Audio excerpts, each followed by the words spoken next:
and to the republic for which it stands, one nation under God, indivisible, with liberty and justice for all. Dear Heavenly Father, thank you for this wonderful day, and thank you for all the blessings that you bestowed upon us. We thank you for our nation, our state, our community. Pray that you watch over us and guide us. Pray for those that are mourning. Be with them. Watch over them. Pray for those that are sick and afflicted. Pray that Spirit be with us on this day and say this in the last name of Christ. Amen. Amen.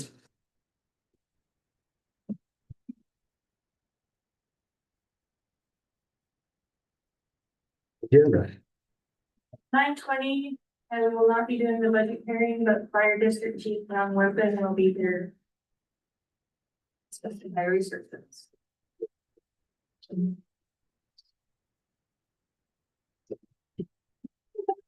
Commissions. Move to approve the agenda. Been moved and seconded to approve the agenda as amended. Further discussion. All those in favor? Aye. Opposed? Motion passed. Minutes. Motion to approve the minutes. Second. Been moved and seconded to approve the minutes. Further discussion. All those in favor? Aye. Opposed? Motion passed. We have stuff for bills. Move to approve bills. Second. Been moved and seconded to approve payment of. Further discussion. All those in favor? Aye. Opposed? Motion passed. We do have some Title 25 bills. Yes, we do, Mr. Chairman. Thank you. Yeah, we have two bills, for claimants, Cloud Peak Counseling Center for the amount of $3,250 and Ethel Transportation Assistance in the amount of $1,454.10. Motion to approve payment. Second. Been moved and seconded to approve payments. Cloud Peak Counseling for $3,250. Ethos Transportation for $1,454.10. Further discussion. All those in favor? Aye. Opposed? Motion passed. Signature file.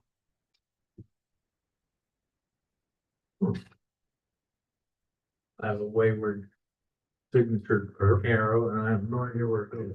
Okay. All right, thank you, Mr. Chairman. We have. Actually, Heather, you want to come forward and talk about the Homeland Security grant point of contact in for? Yes, thank you, Mr. Chairman. Heather Holbert, the Assistant Coordinator for Fremont County Emergency Management. What we have for you today for signature is a state Homeland Security Program grant that my predecessor actually applied for with the intent of being able to do some pre-training in the event of a terror event that would help prevent the terror event, and then also train for it to include CPR, AED, stop the bleed, some trauma response, those kinds of things.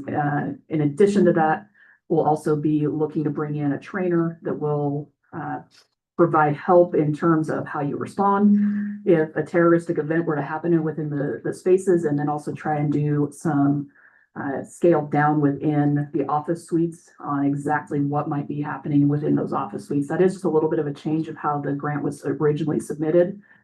We visited with Homeland Security down in Cheyenne and determined that that was probably that was more where we're at than the full scale drill that had originally been proposed. So that's what we're looking at is the basics of this grant. We think we can get this $18,000 to go quite a ways.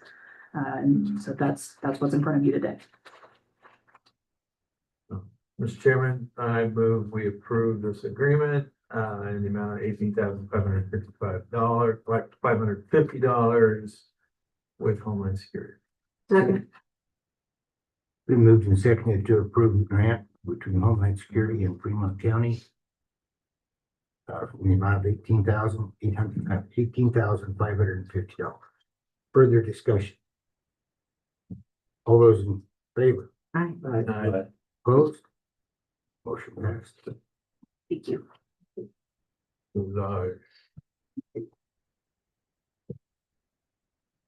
Linden, England. Mr. Chairman, we have a software service, agreement,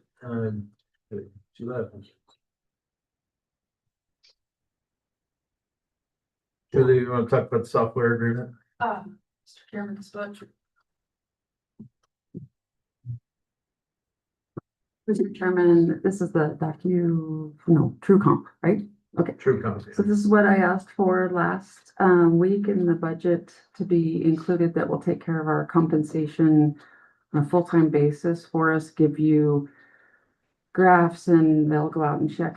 They'll update everything twice a year, and then they go out and check for you and do graphs of how we are doing for each job description. I did talk to them yesterday, so I could kind of give you a better idea today. So they will get all of our job descriptions and where we are with our numbers, and then they'll go out and look globally, either United States or Wyoming or whatever we want to do. And then they have all these cool graphs and stuff they send back to you and go, so many of your people are at the 20th percentile or the 25 or, and help us with, I hope, getting us on track for how to maintain that over time.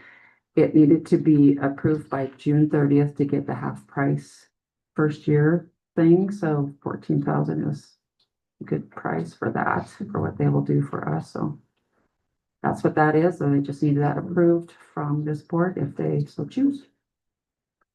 Mr. Chairman, I move to approve the agreement with Fremont County and TrueComp for the software, database of employees and wages. Comparisons. Second. Been moved and seconded to approve the contract between TrueComp and Fremont County. Further discussion.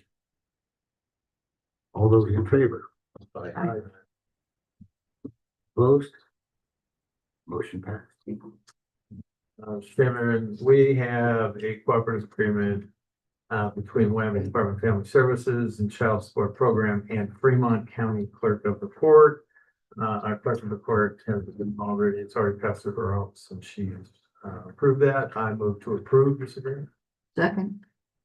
Been moved and seconded to approve the contract between Fremont, Wyoming Department of Family Services and Fremont County. Further discussion. All those in favor? Aye. Opposed?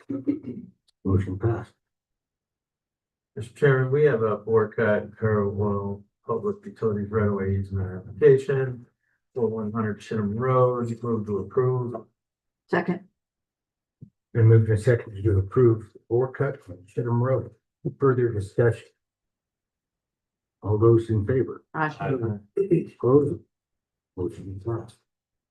Yeah, Mr. Chairman, we have some a resolution when Ron Wilson comes in, our fire warden, and also head of extension Chance Marshall at 10. So we'll look at those then.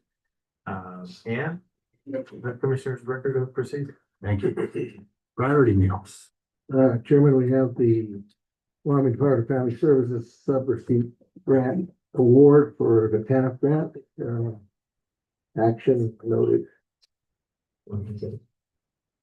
Is there a motion on this? Just going to talk about it. It's, for TANF. The cover sheet.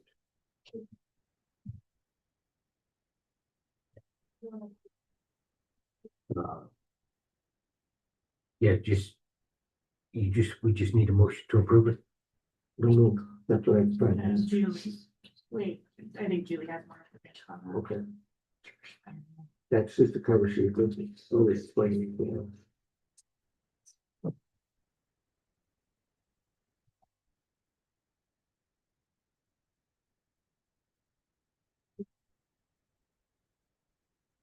What else do we have in there? We have letters, letter from Natalie Ryback for, library board withdrawal from the process.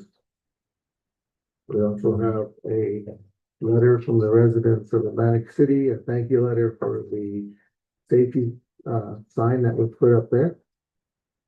And then also a letter from Chris Rodkey on the issue of what was presented on the 3% proposed tax initiative or met with, Cat.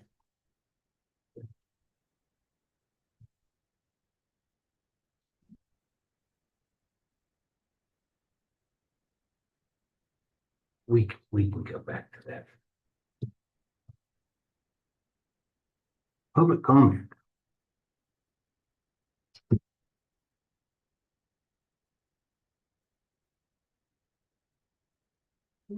Okay. And Ron's not here yet. We're moving right along. Justin?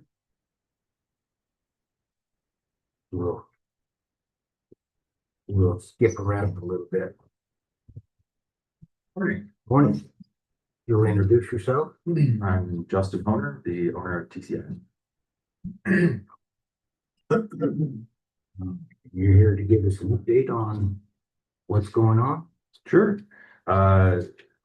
So we've been busy trying to get a number of things back on track. We were able to get two servers back up and running. One of them we're still waiting for physical space in the rack to deploy, but the second is up and running. We were able to get backups functioning again as well, and have been working through a number of issues that were passed along from department heads. Thank you. We got, I believe we've got all of the administrative controls back in place, so we're able to log in and manage the systems as well. So who's watching over Fremont County? Because you've been gone quite a bit. I've actually been doing most of the work Remotely? Yes, sir. Are you gonna continue to be gone a lot? I believe so. Now, is your residence in Riverton or no? Currently, no. Any plans to move to Riverton? That's a complicated question. Oh. Well, Well, we hope. just concerned, you know, Amos is not there yet with his, you know, and we're just concerned that we don't have someone that can address the problem immediately. I understand. I've actually been working pretty closely with Amos. He's doing a fantastic job. And been working to level up his skills in a few areas, but between us, we've been very effective at running systems, even with the remote. We also have a couple other team members not far off. We need additional eyes. Okay.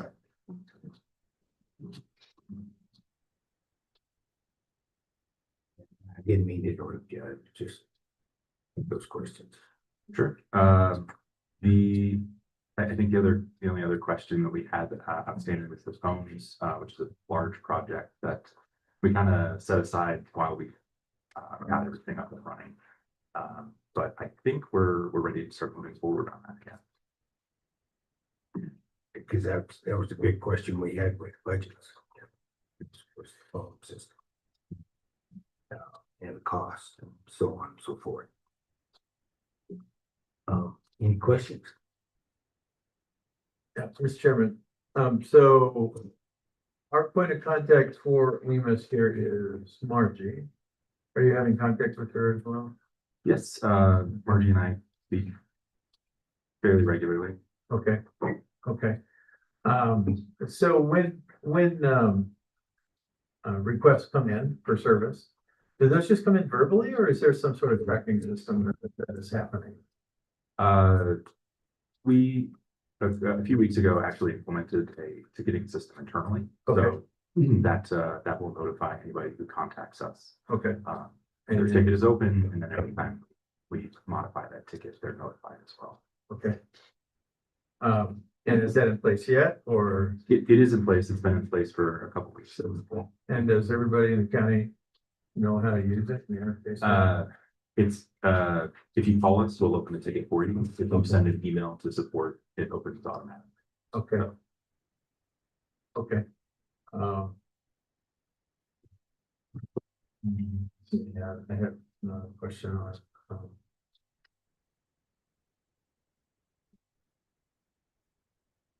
I'm sorry, I'm drawing a blank for a second here, but I'm sure I'll come back online as soon as I reboot.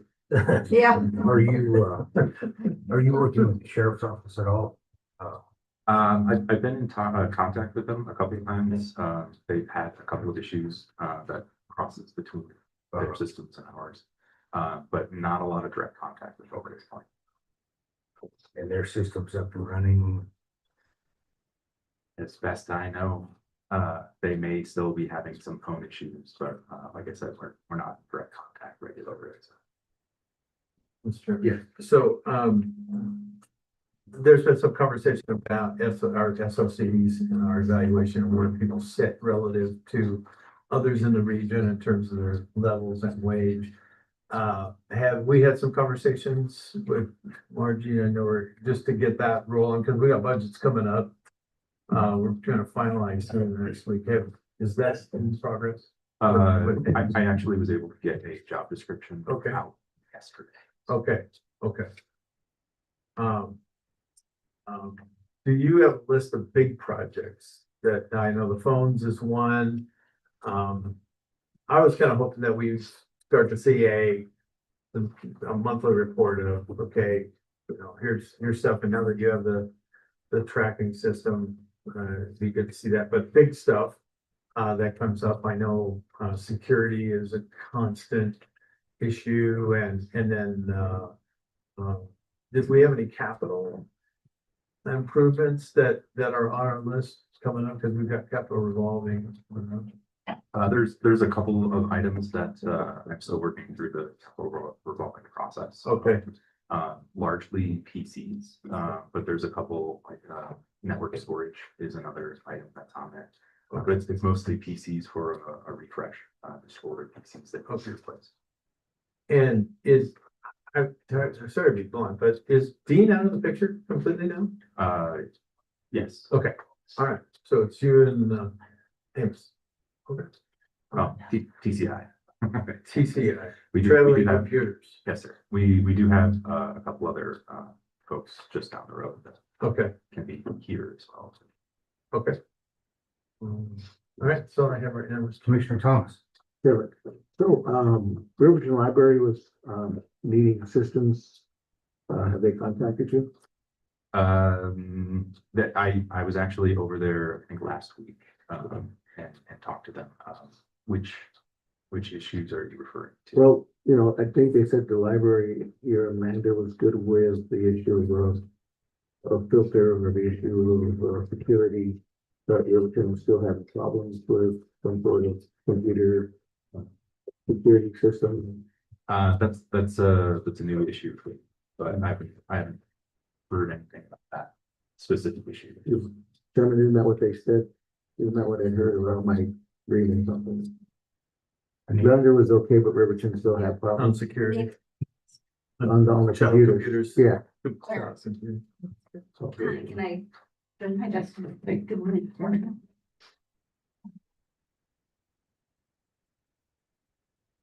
So what particularly, Commissioner Thomas? Well, Security? the Lander, is what I heard was Lander was okay with the issue of rebuilt, Oh, we're talking, so but Riverton wasn't. You're referring to The computer. the youth computers. So that's particularly what he's speaking to, and that's been resolved. Okay. I don't know how much you were involved in that. Amos has been the one that we've been working with to, he did when Lance was still here, he and Amos were working on configuring the new computers for the Lander Library. And so while they were doing that, the computers for the youth section had a canopy, the program canopy installed in them. And so the Riverton computers, we took some of our newer replaced computers from Lander to Riverton. And so as Amos was getting those ready for install on the youth computers, he also installed the canopy filtering program. Can talk more. You have time today. Anything further? Sure. Yes. We had talked about, having you guys give us some sort of boilerplate MOU so that we can get the formal agreement process through. Have we worked on that or you guys? I started on it. Okay. It's not complete. I can get something Okay. over to you. though. Okay. All right. That'd be great. Thank you. Thank you. Okay, well, thank you very much for coming in. Thank you. Mr. Chairman. Yes. I did give you the budget. Yep. So we could go over that a little bit today. We've never had a budget in writing on this. Okay. Kevin had worked with me recently, well, this was all transpiring. And so I'm assuming most of this came from that. There is no budget message. So, and I know Justin was kind of at the mercy of Kevin too. So it is higher than last year. I think the area you'll find the most. The telephone services is still listed in here, so I'm gonna take it out of everybody's budget as we had talked about before. Contractual services are up $70,000, which I assume is our contractual services with Justin's company. Which makes sense. We do still have in both an IT director still in the personnel, and so I guess I would need to know if we still want that at this time in this budget, and then of course we will, Amos's or the other employee is listed in there at what he currently is making, not with the adjusted SOC for what he actually does. So I just want to bring those to your attention that those could be adjusted in that way, or if you needed to talk about, I don't know, do we have an MOU? Yeah, and I missed it if I was out getting copies for you. We don't have We're one. working on. Okay, so I assume that's what that dollar amount is, Justin? Yes, that's the intention. Okay. Dues and subscriptions are down. I don't know what any of those are. So if Kevin did all of this, Justin, I'll reach out to him and ask him if he'll give me a list, because last year he did give us a list. So would that help you? So yeah, I largely went with Kevin's recommendations. Okay. So, Mr. Chairman, I just want to make sure we had something in the record that we did get a budget from them, and this is it right now. But today, this afternoon, or whenever we're doing our budget work session, we can kind of talk this a little bit, and I can reach out to Kevin in the meantime and see if I can get some information on some of those items. So I just want to make sure we had a budget hearing. If you had any questions of Justin that he might be able to answer for you. Well, I know there was some emails going around last week or the week before about copiers, the need of copiers. Yes, so Mr. Chairman, I had asked the number, well, some people had contacted me, some of them needed them sooner rather than later. So the sheriff, for instance, they have purchased one because theirs quit completely. I told them to just pay it out of their budget right now because it's under the capital revolving amount. Normally, our capital revolving has been covering them because as a group, they're over $10,000. I told them if it changed and we needed to reassign their numbers, we certainly would do that.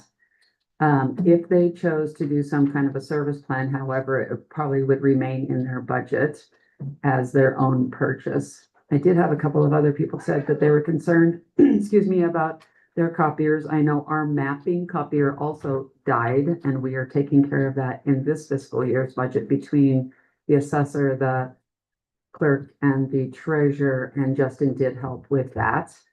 But that is something we normally pay for ourselves. Again, it's a one type, not just a copier, so we're taking care of that in our budget.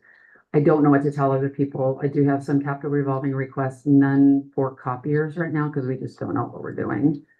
So I don't know if that's something that the ISS department will be doing, or if we're going back to each individual department handling their own, which would mean their budget would go up to do that.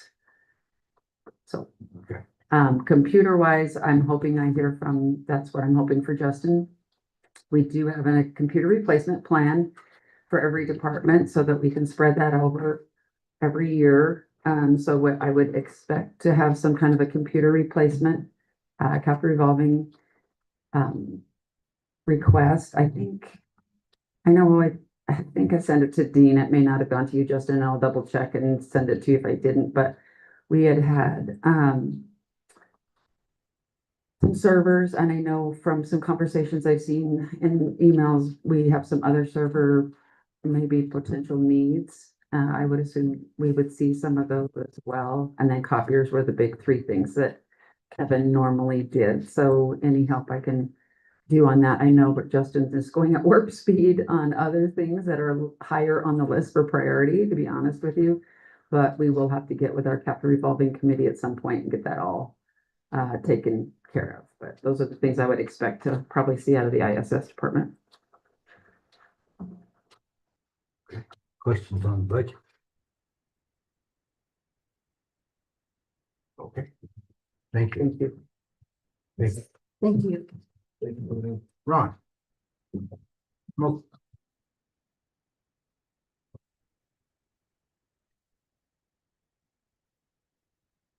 Takes too long, yes. yeah. Good morning, Morning. Chairman. So we've slid along pretty good, I think, this spring, realizing our weather conditions and the lack thereof in some ways. I approach you this morning, though, to have a discussion. I think it's time for us to consider some fire restrictions for Fremont County itself. We'd always hoped that we'd get by a little longer than we have. And the last 2 weeks have proven now to us with our ignition starts that we've started having and the relative ease of it. And some of the ignitions, the way that we're having fires started is definitely my opinion, but it's unprecedented. It's something I haven't seen in 39 years.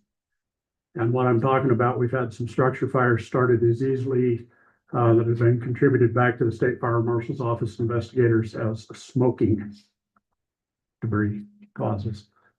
And the latest one of them resulted in injuries to the public. So it's really thrown a flag to us. Our federal partners, both here on the BIA, have had a restriction now since March. Our BLM folks are going to go under restriction this upcoming Monday. The Forest Service is yet kind of a little bit on the fence. Their higher elevation and whatnot is just not quite there, but I expect probably within the next 30 days, we're going to see that. In light, I guess, and to try to be a little bit sensitive, I guess, with the 250th anniversary of the nation coming up in a week and a half, I guess my recommendation, not that I don't have some concern, I'd like to see a restriction go in place on midnight, July 4th or 12:01 a.m. on July 5th. And that way folks at least can have a little bit of a celebration this year. That said, we are definitely going to run a little bit of a media campaign from our side about some safety, because I definitely am going to express to you and everybody else that from the fire service across the county in this region, we definitely have got some concern of potential problem. So, Questions? No, Mr. Chairman, I just wanted to say that we'll come back here. I've had numerous conversations with our constituents, and they've expected it to be a ban put on because it's so dry, and they're so concerned and worried about massive fires and the fire department being overburdened. Because what we got coming in celebration, I realize that we've got this 250. I realize that everybody realizes that, but I realize more of the safety and concerns of everybody, first responders. We've seen some pretty massive fires going on in the region. I really don't want to see the county burn, and nobody else does. So, I mean, it would be expected if you did that. I mean, it really would. I think they're more surprised if you don't, to tell you the truth. yeah, we've, I've kind of been weighing that the last couple of weeks. We had a lot of questions why we didn't follow with the BIA in the spring.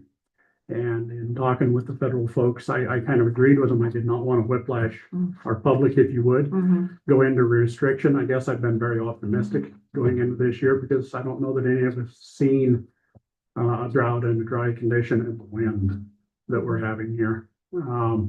To say, yeah, we're going to restrict it, and then for us to get some spring moisture, things to green up and be in good shape, and then to remove that, only to come back again, you know, midsummer here again and put another restriction in. And I didn't want to do that. Unfortunately, my optimism didn't prove out very well. We have not gotten the moisture. That said, we do have some places in the county that have picked up some moistures. You know, our higher elevation in the mountain, Dubois. Dubois has got some nice rains over the last couple of weeks up there that none of the rest of us have seen. Not saying that their condition is perfect up there because it's still dry. This past Saturday evening, we had a fire on the South Pass. It was on private land where a homeowner had the week before had a campfire on his property. It did not fully get extinguished. It was in a well-built fire pit. That fire continued to burn. It burned out through roots of the vegetation and trees in excess of over 15 feet until it got underneath the stem of that trees and popped up on Saturday afternoon and created a fire. And that seems to be the pattern of the fires now. The roots are staying hot. People don't understand that dirt burns. The soil moisture this year just does not exist. Right. And so the roots and that vegetation are burning much longer, even the grasses. So. With that said, the chairman and I spoke last week about it, and I also expressed I have a concern. We've left it in before for agricultural exemption on irrigated ground. I don't necessarily have entirely a problem with that, but if we allow that to continue this year, I guess the thing I would ask is that we restrict that back a little more. I would like them to do that burning in the morning hours, and I would like them to be present with a water source, because we have seen how easily this vegetation is continuing to carry fire, and unfortunately, we're getting the warm, dry wind every afternoon. That would be the only other caveat that I would ask for to deviate from our standard fire restriction language that we've used in years past. Is that in the resolution? I believe is. I have not seen the one that Emma, okay, she's shaking her head, yes. Yeah. Any other questions? Yeah, just on the time limit, for the open van will be July the 4th at 12 o'clock at midnight. That's when the all fires are to be put out, extinguished. Technically, I think probably the language should say probably 12:01 a.m. on July 5th, but yes, on midnight of the 4th of July. Okay. Yeah. And what do you think the vegetation is it versus Riverton Lander areas? I mean, I think Lander puts on a pretty good fireworks show. So here's what I'm going to say. If you would have asked me probably a week and a half ago, I would say I thought Lander's in much better shape than the Riverton area, simply because there's been some snows and some spring moisture. And the difference in vegetation. Our grass in the Lander area, a lot of the time is more predominantly a brome grass instead of the crested wheats, rye, jay grass that we have on the other side of the county. But what was experienced in Fort Washakie on a Sunday evening 2 weeks ago, we had green grass in a pasture burned with standing irrigation water underneath of it. One of our trucks got stuck trying to get out to fight the fire. You know, so we call that kind of a red flag to us. It's telling us something's different. And when we're burning green grass with standing water underneath of it, it's not very good. You know, so I think that risk exists. Do I feel that it is probably still more severe in the Riverton, Shoshone, Lyside areas? Yes, I do. But I think that risk is also very real.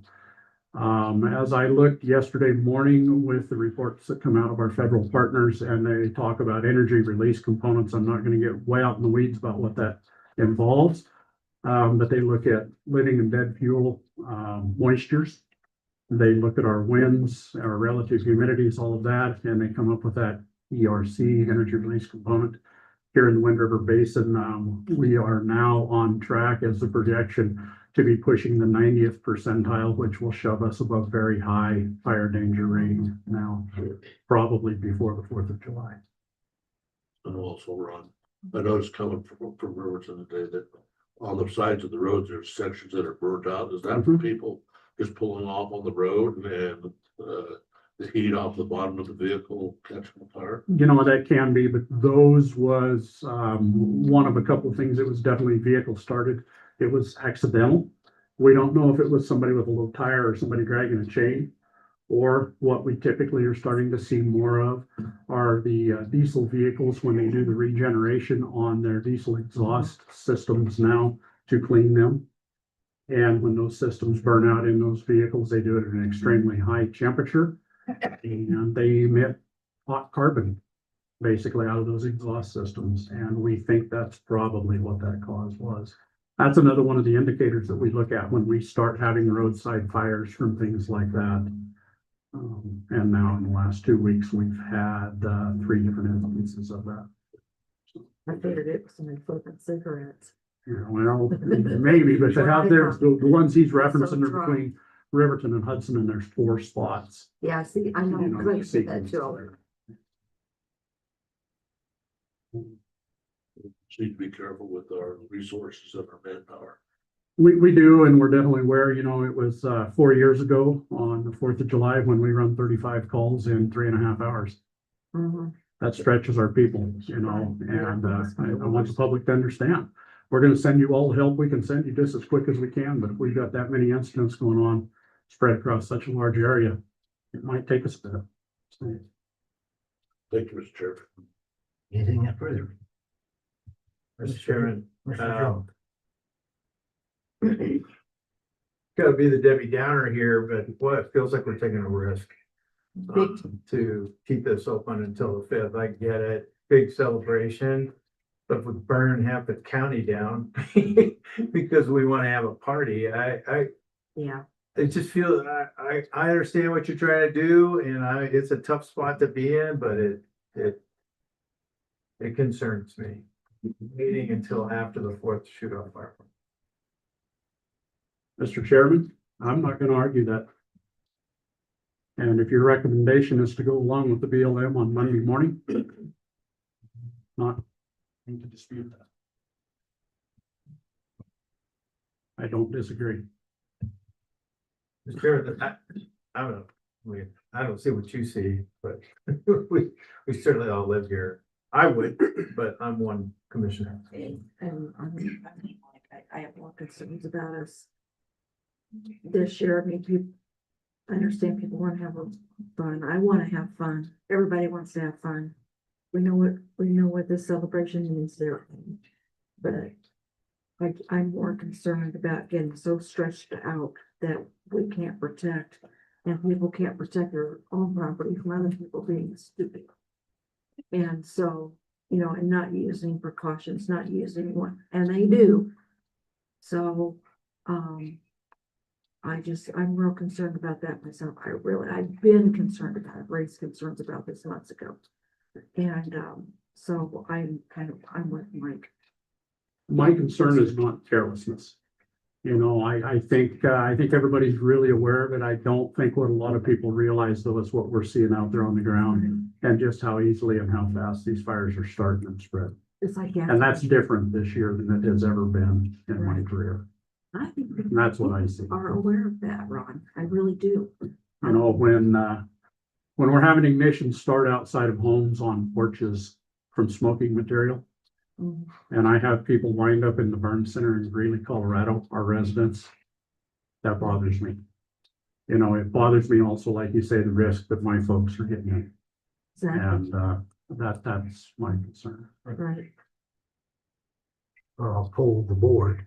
Are you in favor of moving it up to the June 29th instead of July 5th at 12:01? Well, what, Mr. Chairman, I'm wondering, this correct. People will use the fireworks anyway, won't they? I mean, there'll be people out there. Sure. I mean, it's just been an annual thing that everybody shoots off fireworks on the 4th of July. And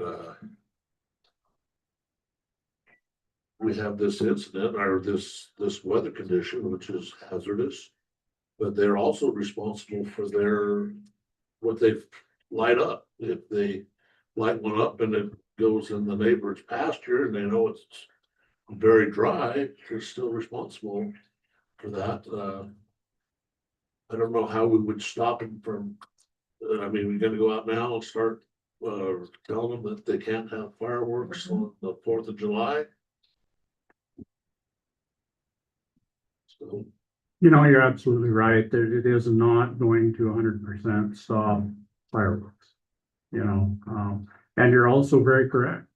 If they do start a fire that damages somebody else's property civilly, they are responsible for that. They always are, whether we're in a restriction or not. And maybe that's something that needs to be said too. People don't realize, you know. So I'll just ask simply, yes, no, yes, I'll say no. Commissioner Jones. I'm for the 29th. Please. There you go. All right. Commissioner Jones. Yeah, Mr. Chairman, I move that we approve,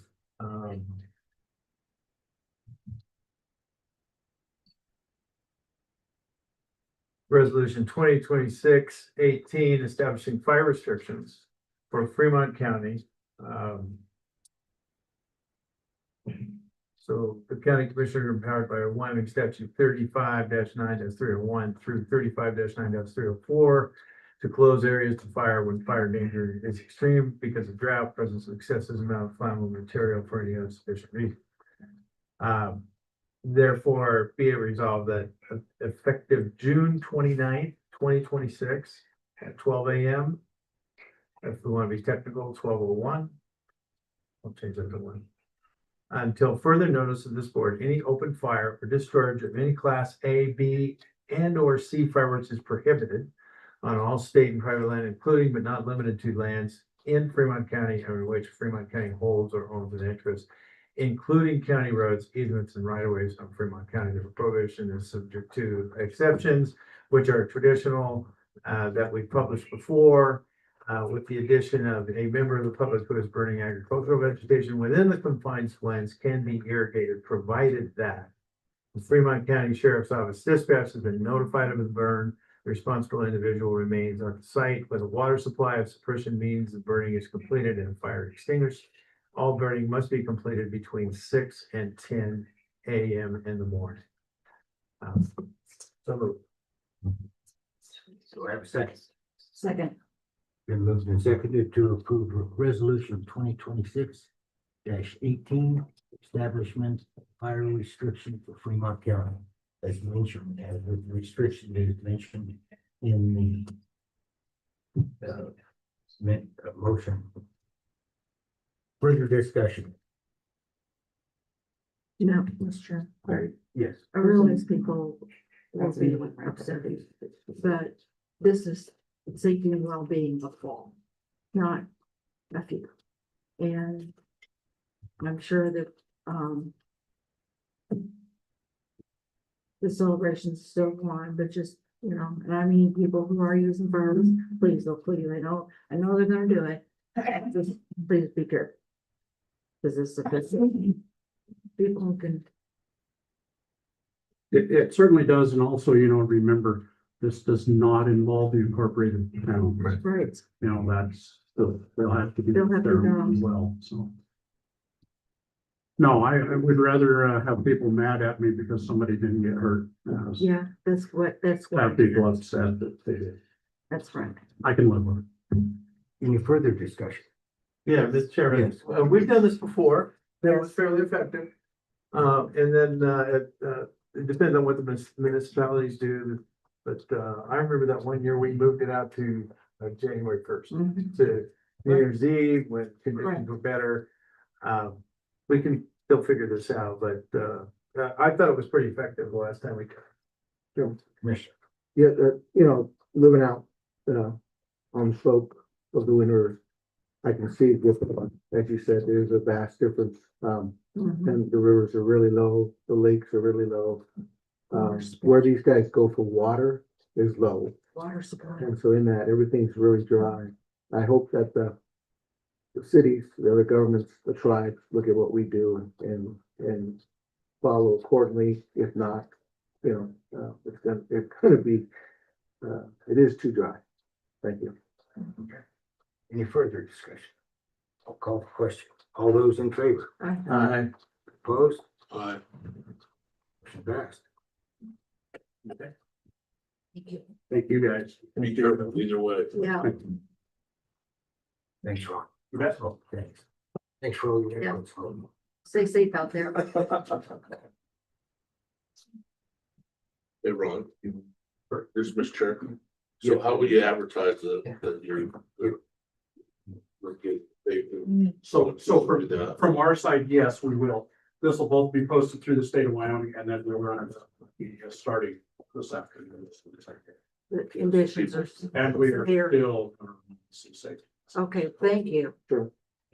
Mr. Chairman, this will also be on our website because we'll get asked 100 times to provide it, so it'll be there anyway. Okay. Julie, we have to finish up one item in the priority mail. Commissioner Thomas. Chairman, it would be the cover sheet for the grant award cover sheet for the TANF grant.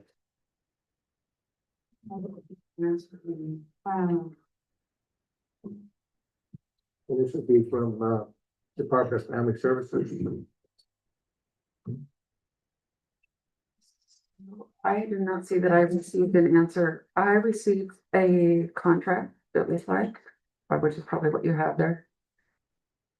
I asked questions. I'm like, normally we go out and we ask people if they want to be part of this. And I asked them, I said, we have not done that. That was an April thing. Are we just extending one more time to the two entities we have? And they have not answered me. So I would say to hold it for next week because I don't have any answers for you because I asked questions and got nothing, so.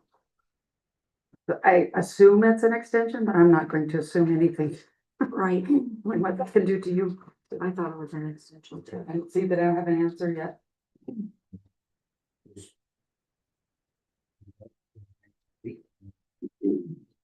I don't have an answer yet. I If they don't, couple if they don't answer back, then I guess we can turn down the grant.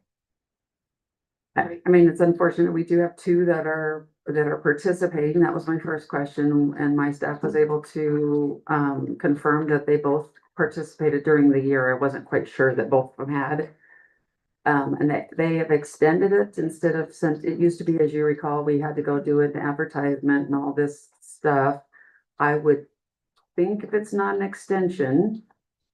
I mean, I don't even know how much, does it say how much money we're getting on that? No. No. Well, it's Germany gives it an overall amount, what the grant will be. But it doesn't. What number is it? 7,500? It talks about the overall grant authority, and the total amount is, 7.5 million. yeah. Yes, Yeah. yeah. No. I mean, we had like 7,500 and we had to go like two. Yeah, I take that back. So the overall is $1 million. And then ours is 7,500. Does it say we have to answer by today? I love when they send it a night before. It says, starting date would be, 7/1/25, Okay, so it's 25, but then it says 9/30/26. then I'm not, I mean, and I guess if we miss it, we miss it, but you can't send it to us the night before and have our attorney read it and all that other stuff too. So anyway, sorry that I probably should have caught Emma and said, don't you put it in there. So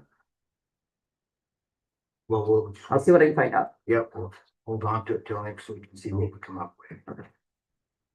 Chairman, it just looks like, an issue of extension and then the issue of us doing what we have to do because the end date will be 9/30/26. Mr. Chairman, I just know there is like, for the amount of money we get, the amount of paperwork, that paper alone is probably more than what the grant is, unfortunately. So I just, having dealt with this, I want to make sure that they tell us exactly what they want us to do, because I don't want 5 renditions of this, which is what I have experienced in the last couple of years. So, Okay. thank you. Rob, Ivan, Tina.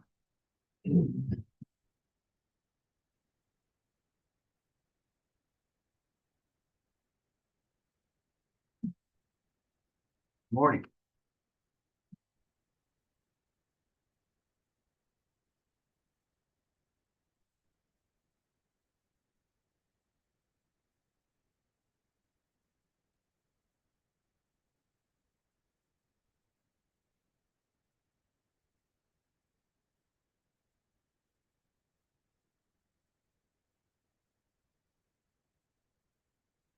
You'll introduce yourself, that'd be great.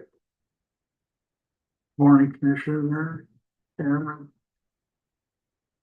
We appreciate the opportunity to be able to come before you today. Introduction, my name is Rob Cross, Chairman, Fremont County Predator Management District. Executive Treasurer Tina Haddenham, Vice Chair Ivan Laird. Just a general overview from the handout, the annual report. I give you a preliminary budget. We're also holding a public hearing tomorrow. Is the season for finishing the budget cycle. Board's currently made up of 9 members. We're full. 3 of them are appointed by the commission, so you're vested in our board, and a third of it. The sportsman's positions currently held by Kevin Maynard, Atlantic City, Billy Meeks, Riverton, Allen.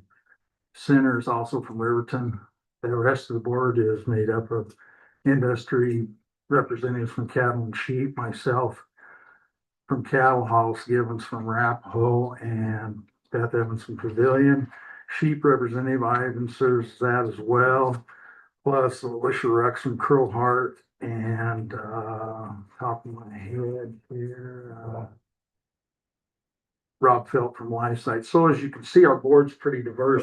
It's countywide from a representation, whether people reside within the boundary of the reservation or on trust lands or off. We're pretty well all across the county.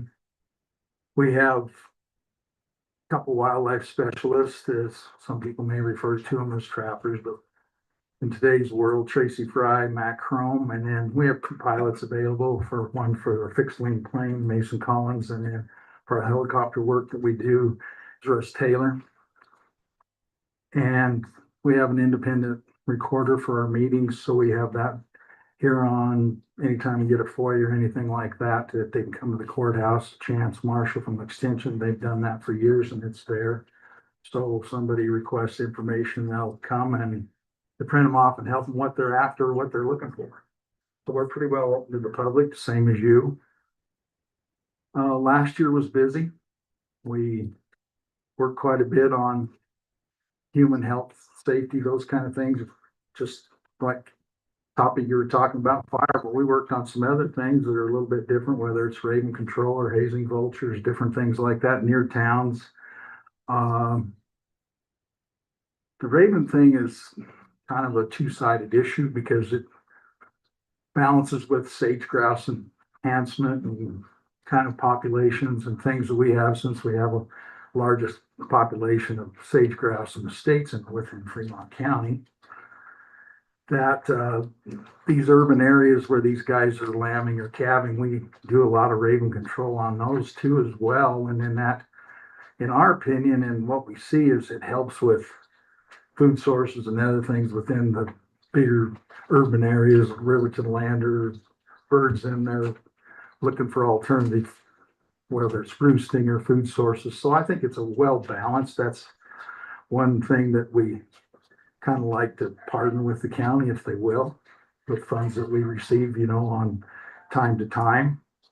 And then there's a lot of nuisance calls, whether it's small predators or, we don't have to get into the too technical of this instances, but we still serve those in several different ways if we're called upon or asked. Sheriff's Department or individuals contact us. So it's important to us that we do partner with you, and appreciate your support in the past and what you're thinking this year. We're not sure, but we're glad to be here today. Just a couple things that we like to, in my opinion, as chair, I like to note is we have the most agricultural operations within the state. We have 972 operators in our county that have $10,000 or sales or more. We contribute $98 million to the economy every year in this county, so ag is big in Fremont County. So predator management kind of really balances with what goes on with the economics of this county. People kind of are at home with our size, but Fremont County's bigger than the 8 smallest states in this country. So we have a charge with a large land mass just to try to do what we're asked to do. So we handle that well, and this year funds are a little bit tighter, but we did okay through the process so far, and we'll be at the final hour here at the end of this month. As for operators, a couple things that's really kind of stands out for us is Fremont County still ranks in the top 20 for cow-calf numbers in this country. Even with declining that, we're still, cows are big. We still have 3 range sheep operators within the county. And we have numerous farm flocks of sheep. And the big thing now that we don't get as many calls, but goats are an ever increasing thing in the ag world. You see them everywhere, and they attract predators and issues with them. So we make it work. So as the apex predators, as people talk about, grizzly bears and wolves, busy last year, like on the wolf issue, but the grizzly bears were kind of bay because it was a lot wetter year, a lot different food sources already. We've had livestock conflicts, confirmed kills. That thing has already started, but we'll see how the year progresses. It keeps raining in Du Bois and things like that. That helps.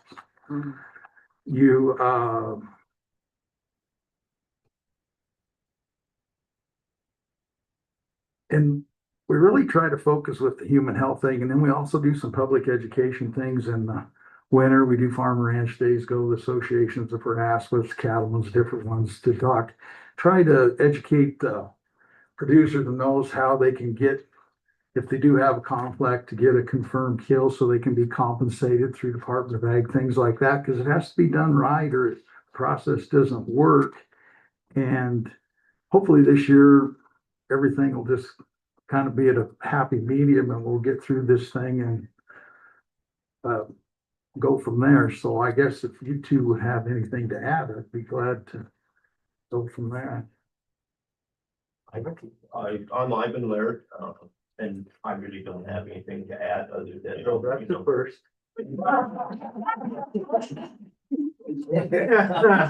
I don't have you one-on-one.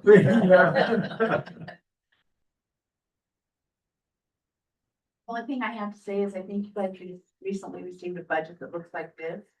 This is very detailed and very complex. It's hard, but this is exactly the same thing and it's just condensed.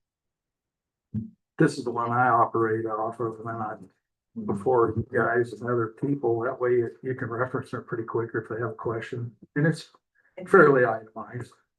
See what we're doing. You see we have 3 or 4 different funding avenues, and commission that. It's helpful if they do supplement us in a small way, between AMD and Department of Agriculture, that's the big one. And we are producer assessed. We're at the maximum $1 per head for each cattle or sheep that's sold in this county. We do receive funds from that. So the assessors or the producers are very committed for predator control themselves. So that helps. That's a big part of our funding each year. So the state, they've kind of step back and refigured how they're going to do. They asked you to keep a cash reserve. Is that right? Well, and we would like to have a clear direction and they stay with it for more than like 1 or 2 years, and that's from a legislative point and how it comes down. We kind of follow what they do. Well, spend down, and 3 years later, well, we would really encourage you to have like a year's carryover. Well, it takes a little time to build a year's carryover, especially when you have, I tell you, we've got an aggressive program. Sometimes we're extremely busy and trying to keep our costs down a bit. That's a pretty big emphasis for the board and myself, but to create a year's carryover, about 3, it's not gonna happen.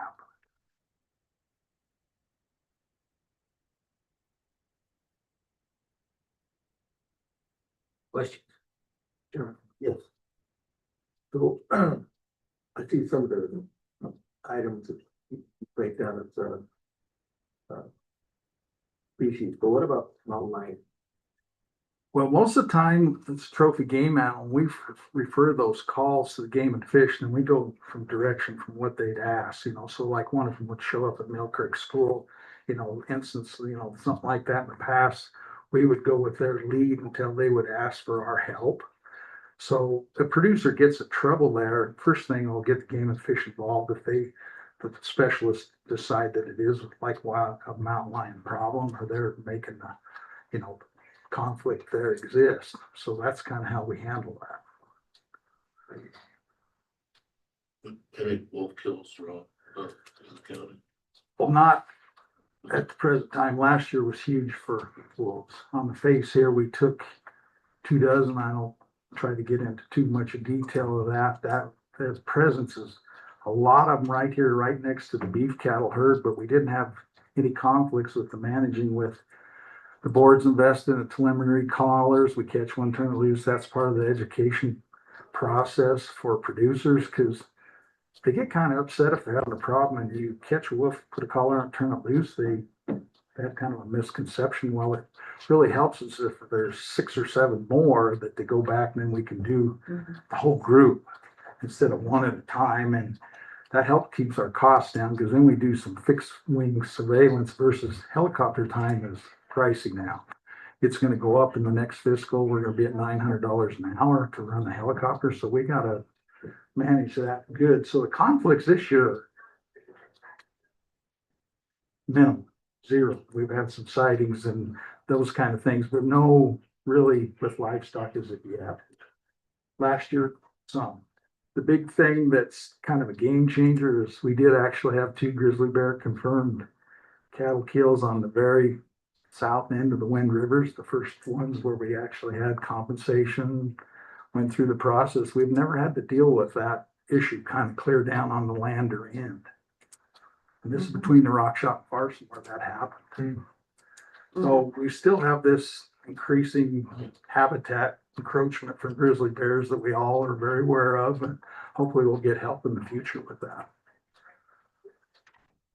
Thank you, Mr. Chair. Questions? No. Mr. Chairman, we did take action on the request for 7,500. So we put that in the budget. 10. We Yes. They added asked to for it. 10, you gave, or they asked for 7,500, you gave me 10. No, they asked for 75. You gave 10, Yeah. so we look real good. Thank you very much. We appreciate it. Thank you. Start that reserve. Our little contribution. Well, we work on it diligently as a board, but it's things we deal with. Sometimes we're not building as fast as sometimes they look at it, and then the direction from the upcoming legislature will be interesting. No, really. Yeah, Mr. Chairman, I do appreciate this. This is a nice report. It's, Yeah, it is. Thank you. a question for you on take summary. What's the different classification between, I get coyotes by bounty, so if somebody brings you help, right? Well, But the difference between coyotes by bounty and coyotes. we have a bounty in this county, but that's producer driven from the $1. We use those Okay. funds to help support that, so we don't tip funds that are allocated from Yeah. Department of Agriculture, Fish and Wildlife Services, or however it would come. We use producer funds to that, and we verify those. So when we write that report, we show that it's the most economical way that we can actually help manage coyotes is through the bounty program, but we have to be careful how we handle that. And then we separate out the ones that we take with aerial or on the ground with the employees and the aircraft. And those two numbers are the total, or? Yeah, last year we were right at 1,000 coyotes for 12 months. And the thing that I add when we go before state board is think of Fremont County and the wildlife or livestock if you didn't have predator control. What would be going on? Because we still have in our opinion, a good balance, but we need to manage that. I had a bear eat 2 chickens one this year. That was fun. Sorry. No, that was fun. So what do you do with the ravens? I mean, just through them or you bait it? We bait them, that's a selective process, you know, with the bait itself. And then last year wasn't that great at the Riverton landfill. We kind of steered away from the lander one because we get a good concentration there, then they end up more close to town and we start getting, and they are very smart, but last year we didn't have the snow cover, the cold weather, those kind of things. So most of the baiting and the action done on the ravens was done within independent producers, and we have a call because of coronavirus, bacteria and things that they bring when you're lambing and calving. Plus, they kind of harass the little guys when they first hit the ground too, the birds. They're pretty aggressive, and as Commissioner Wilson said, they're very smart. So if you notice you have an issue or you got a lot of ravens, you can call and ask who puts the bait out and help them look, see if it's justified or whatever. Right, they'll respond to it and then they'll give you assessment or, you know, they'll take action, bait them or haze them, or they don't. Doesn't work very good to bait them because once they get a food service, they just keep coming right back.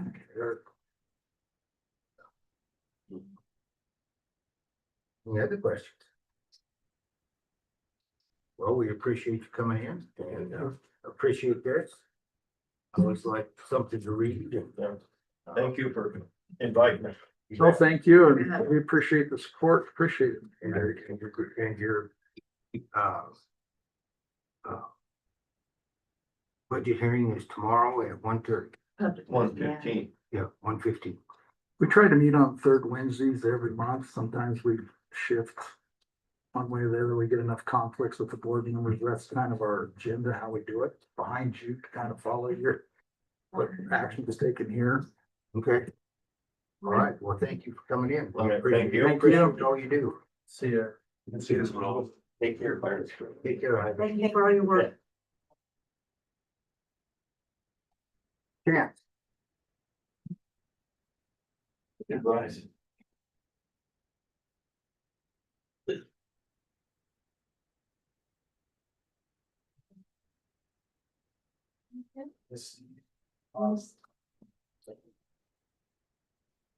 Morning.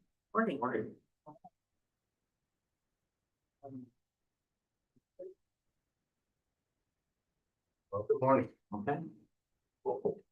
Mr. Chairman, Commissioners, good morning. Thank you for having me here today. I have a few business items to go over with you. But first I wanted to introduce this lady next to me. This is Dr. Danelle Peck. She is Associate Director for UW Extension. We got lucky and got her coming through Fremont County, and I wanted to introduce you to her and put a face to the name. So Janelle, welcome. Yes. Are you relations to some of the Pecks here? Not to my knowledge. Yep, I come from a dairy farm in upstate New York, but I've been in Wyoming for about 25 years. I came out for college and never left. So not to my knowledge. Okay. Perfect. Well, welcome. Don't make yourself a stranger. Well, trying to do try not to be a stranger. Who did you replace? So I am filling Bridger Fates's role as Associate Director. So I oversee the Ag and Natural Resources Program and the Community Vitality and Health Program. There is another Associate Director, Matt Healy, who oversees the 4-H program. And so you might occasionally see Matt instead of me, but please know that you're welcome to reach out to either one of us. You know, take your pick if you know you want to talk to someone involved in 4-H versus Chance's role, A&R. Or just reach out if you're not sure who you should contact. And I brought some business cards for you so you can do that. Perfect. Thank you. All right, Chance. Mr. Chairman, Commissioners, thank you. I have 2 items that I wanted to discuss with you. The first is an SOC adjustment request for one of our positions in our department. This is for the manager administrative secretary position. For this, the individual that is in this position currently has been with, as of last Friday, has been with Fremont County for 10 years. An exceptional employee. She's currently based on the SOC classifications that I put together in 2021 when this originally came out. She's kind of in a level 2. I'd like to promote her to a level 3 if possible. So based on the pay scale and the SOC percentages, the adjustment schedule that was sent out, this would move the position pay from $52,032 per year to $57,507 per year. That's a $5,475 increase. Yeah, I'd just like to say that I think this, the individual in this job has gone above and beyond. She's been recognized by our peers, won several awards. She was Bright Future Award winner in 2019, Administrative Professional Year in 2022. She's involved in everything, every part of everything that happens in our office, from 4-H to ag and natural resources. People that come in with tree problems, pesticide classes. She helped start a new 4-H club this past year. She's also kind of gone beyond helping within our department. She's been a resource for building maintenance, vehicle maintenance, helping them on occasion. She's also looked up to other secretaries across the state. She's part of the Escape Planning Committee. This is Escape stands for Extension Secretary Conference and Professional Event Conference. So it's an annual conference for administrative professionals within Extension. She's really always been a big part of planning that and helping others along the way. I think this move would set her at level 2 within the 25 percentile in the schedule appointment. And I think it's important to for retaining employees that have done a good job for a decade to consider things like this. So that's why I'm asking today. Question, Commissioner. Do we have office manager, admin secretary? Same. So there's a admin assistant. It's really weird that regular admin assistant is an executive position, which is really like for executives, secretary underneath that. So we found, I think it's first line supervisor of admin or something is what we've been using on that. We don't usually use office manager either, because that doesn't seem to fit for most of what our folks do. So all of the admin assistants are fall under that. Did you work with Chance on this? Chance did come and talk to me about, procedure here. Definitely he has his own levels and his thought process on that, and I respect that, so. Question, Commissioner. What are your thoughts? What did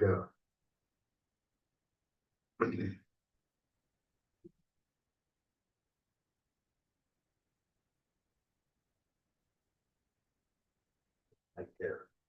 It's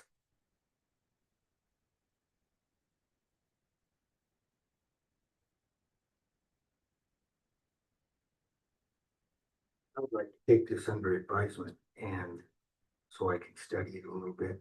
Excuse me. And do a little bit of research on my own. And but unless board members has a different idea. Mr. Mayor. Yes. What is the majority of their budget come?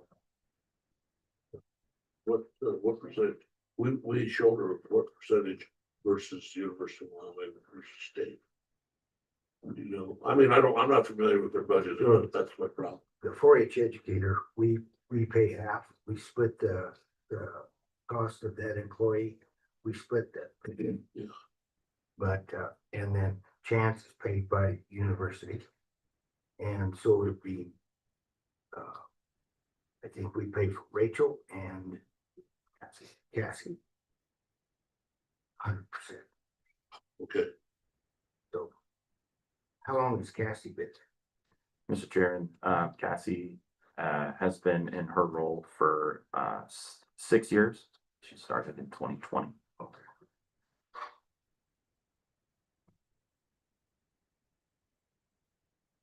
Commissioner, your thoughts?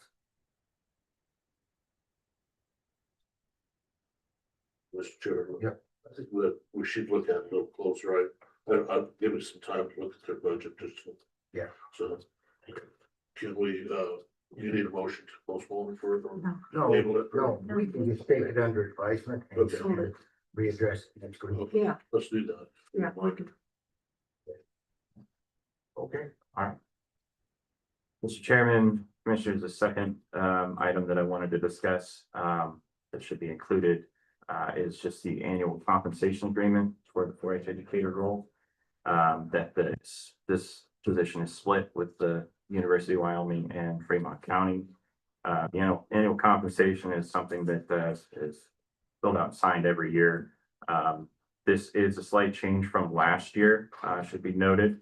The University of Wyoming is implementing a 3 to 4% approximate pay increase for employees. So that would increase the quarterly payment $408 and about $1,633 per year under the new compensation agreement. But that is just for the 4-H educator role. The university contributes, right here it says contributes salary and employer paid benefits in the amount of $50,913, whereas the county contributes $28,000, so $28,285 annually in 4 payments for the 4-H educator.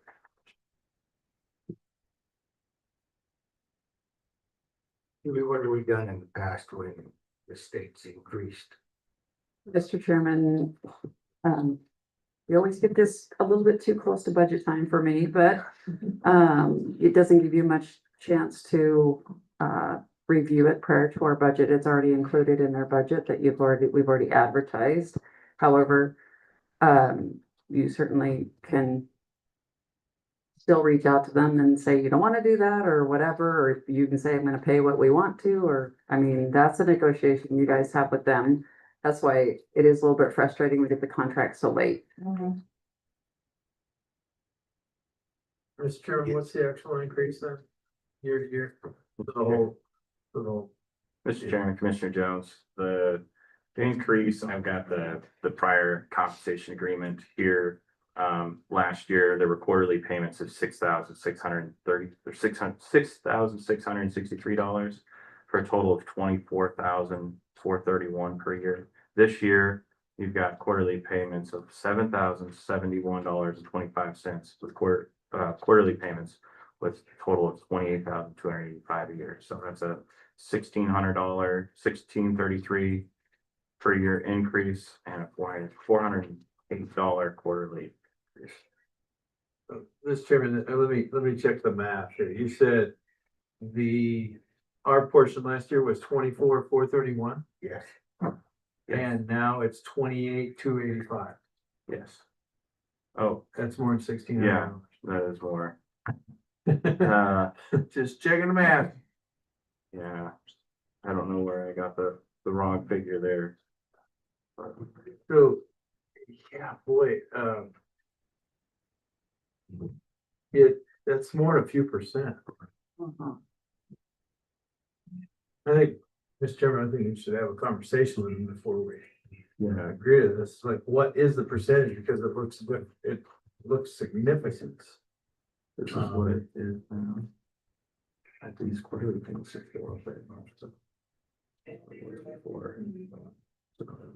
You have any idea why that? Yeah. Yeah. was In your budget, it says you are looking at $27,452. Oh, okay. That's what we paid last year? No, that's what he has for this year. It Oh. was 26,600 26,652 last year, this year of 800, it looks So like. maybe my last, 27,452. I don't know if that matches the contract, but it should. That's $800 more. Mr. Chairman, I think the problem is that in the prior annual compensation agreement, the employee came in not a full year. So we didn't pay the full year worth. So like Julie said, it would be 26,000. 26, what? So what, this year is 27,452, is that correct, Chance, for your next year, or it's not? I don't have that figure in front of me for my budget. I know that I I mean, did. you've got the contract, though, I'm telling you what the budget says. This says 28,285. Yeah, we don't have that in here. I did see that it said it was increased from last year, but that's not the number. I usually try to include it up to 3% cushion in our budget for that increase. Okay, Mr. Chairman, I'm confused. So this looks like a University of Wyoming. Oh, it's not. It's not from, Could be from the University of Wyoming, who came up with the number? the University of Wyoming. In this agreement. If I may, Chairman, I think maybe what might be happening here, as Julie alluded, the university, is just finalizing some of the pay raise information. And at the time this was drafted from, Ann Roberson, our business manager on campus, those decisions hadn't been made in firm yet. We too wish they would make those sooner, and we ask them. The very rare times these raises happen, we do ask them to get them to us as soon as possible because of these agreements. So I think this number that you're seeing in front of you, the 28,285, was probably Ann Roberson's best estimate before raises have actually been finalized. I think that those have moved closer to being finalized, and so we could ask our business office for an updated estimate to Okay. clarify the confusion. Let's do that, and then we'll address it as well next week. I will say that I'm not privy to all the finalized numbers. I've seen some drafts along the way, and they do tend to be in the 3 to 4% raise across a lot of different positions. Sure. I don't know for sure on the 4-H educator one, but I think that is a good guesstimate, but we can ask for an updated amount. That'd be great, and then we'll just next week meet again and we'll address it. Yes, apologies for that confusion. No, no, Chance it's good. doesn't have access to that information Yeah. himself directly. Well, it's so. confusing, because like he said, wasn't there the full year, and so on and so forth. So yeah, then the numbers all taken. Okay, well, Let's see, Yeah. Mr. Chairman. go ahead. Your budget's 206,000, is that right? Yeah, the gracious, that's That's all right, okay. That's all I need. Okay, all right. See you next week. all right. With that, we'll take a break. And approximately 10:30. Nice people.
back in session. At this time, I want to ask everyone if you haven't already got your selections in for the library board.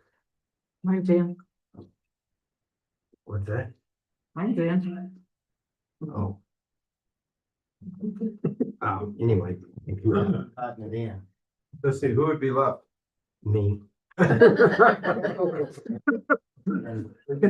want to take that, get it in, Mr. Yeah. Sign your ballot. With that being said, we'll move on to John.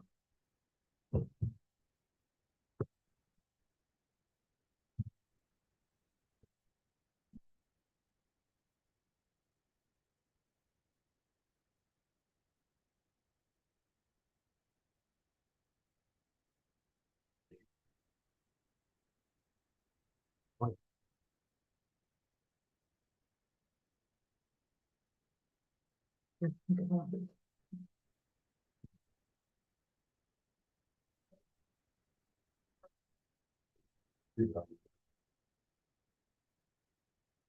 this different than when we have the back? Well, I used different criteria and I filled it out a little better.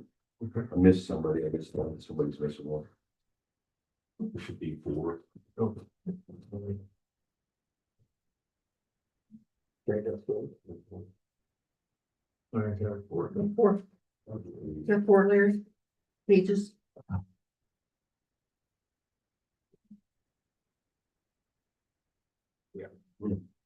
You have 4 pages, Ron? Or maybe just, answer 1 extra. And this is unrelated. Oh, we need to.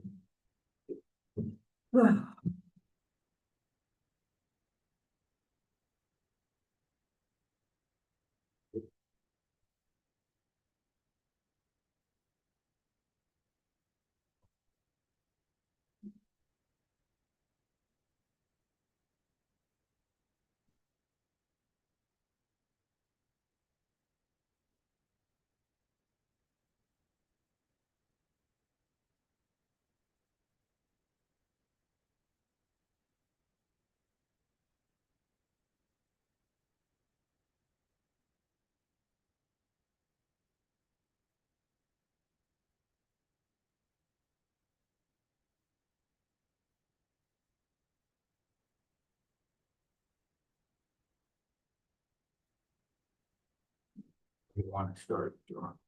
Oh. The one you got on top.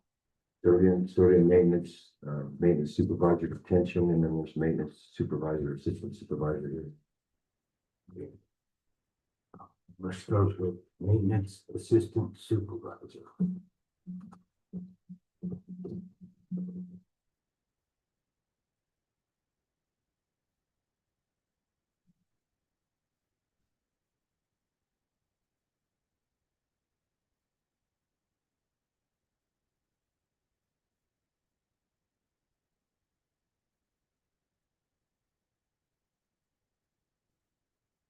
This employee moved from, They moved from, maintenance supervisor at the detention center to assistant supervisor here.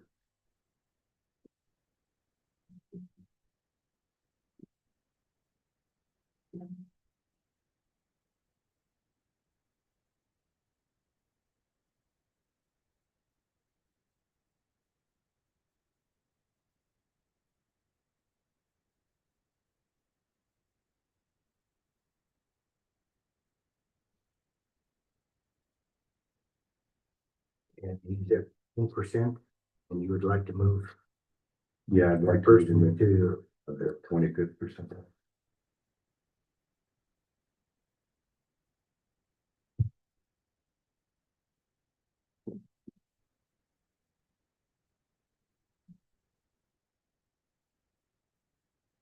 questions, commissioners?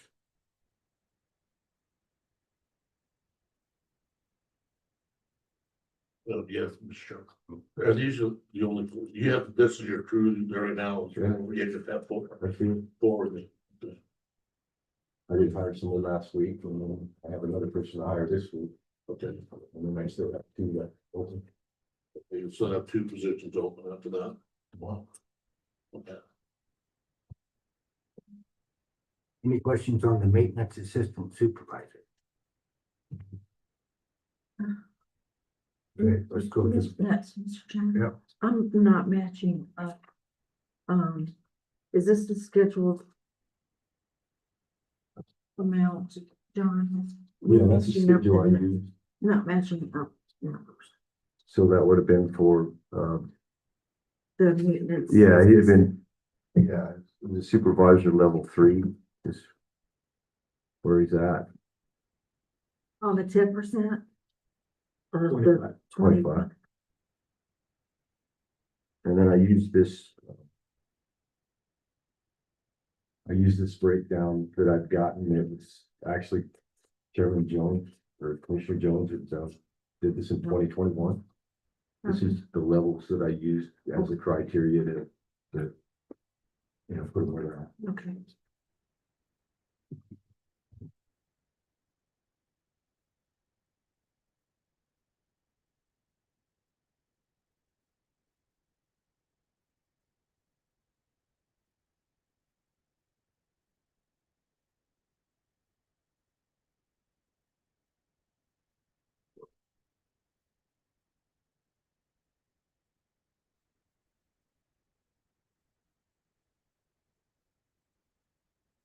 okay, go to maintenance supervisor detention.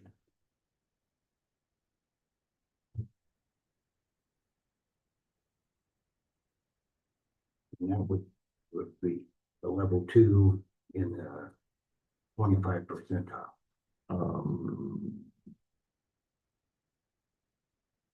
He's see where he's at. Yeah. And currently at the level he's at, he's in that position now, so he's actually doing the level above him. And he's we help him quite a bit as far as managing that building. But he's doing a good job at it. He's been there for a couple of years and quite capable. So he replaced. Jay. Yes. Well, he's got Jay's old position. Questions on that? Okay, let's go to custodian maintenance.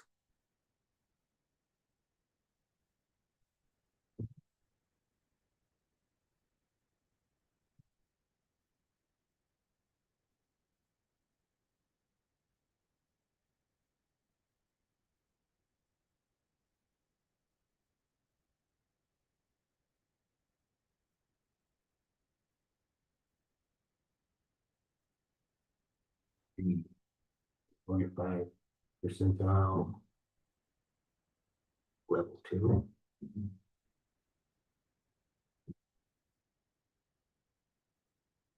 I don't. Yeah. See where that person's at current. 30. It doesn't match. Yeah, his current rate right now is 39.3. Right.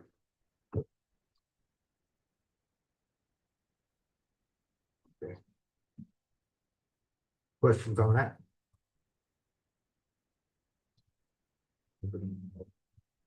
Last one. Custodian as well. Well, she's just a straight custodian, no maintenance, and she's the only one I have. Oh, So, I mean, for her to ever move up to another level is, where you have people to supervise.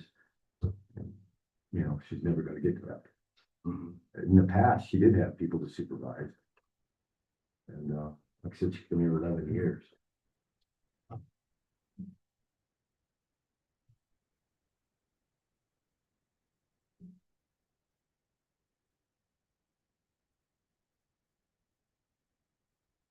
Questions?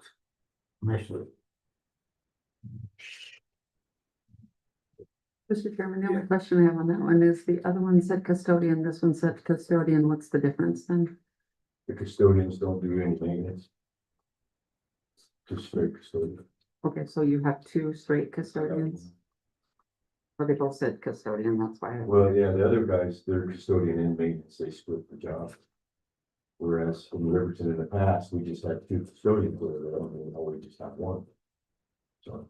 I would just make a change to say custodian / maintenance, because it looks not quite right for two different types of custodians to be Right. that close together with that years of experience on one. Well, and then, if you look at the scale, they're both the same basic scale, but, with different descriptions, of course.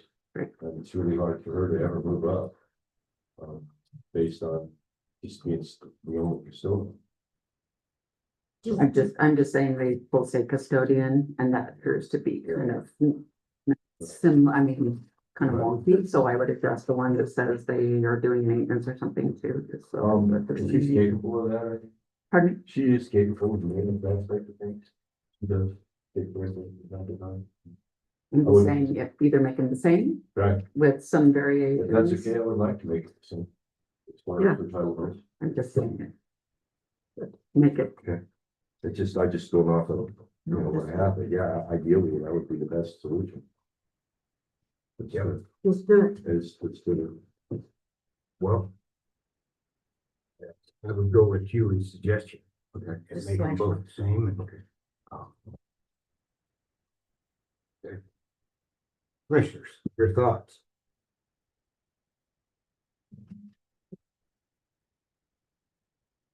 I think we should go with recommendation. Sure. Is that a motion? Yes. Well, yeah. Right. We move the testing to approve the recommended FOC adjustments for building maintenance department as recommended by Don Harlow. Further discussion? All those in favor? Aye. Aye. Opposed? Motion passed. Thank you. Yep. So just tell her that it's changed. Okay, and then you, and then let's go through. Yeah, she's a very good hand. Oh, yeah, it was. Okay, let's go through this. Mhm.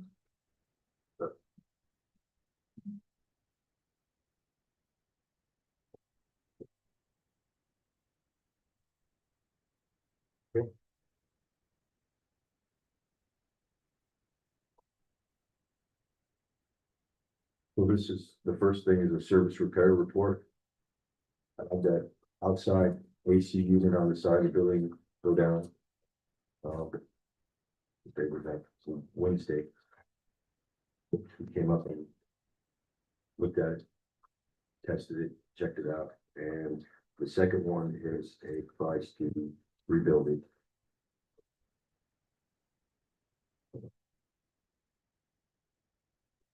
That'd be on well, yeah, it's right on the front, it should say, those the materials for the work there.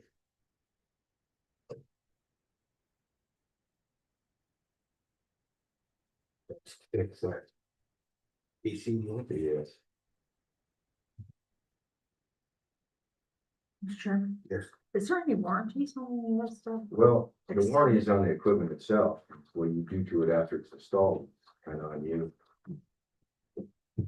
External factors. Mr. Chair. Yes. John, so this unit had Johnson controls on it Yeah, before. Johnson controls everything in our building, basically. Okay, so that's, how was it maintained before? You've had somebody else maintaining it or changed the controls to fit the unit on the rebuild?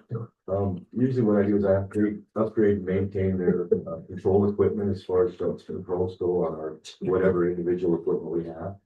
They maintain that when they, And Johnson Controls do that now? yes. Yeah.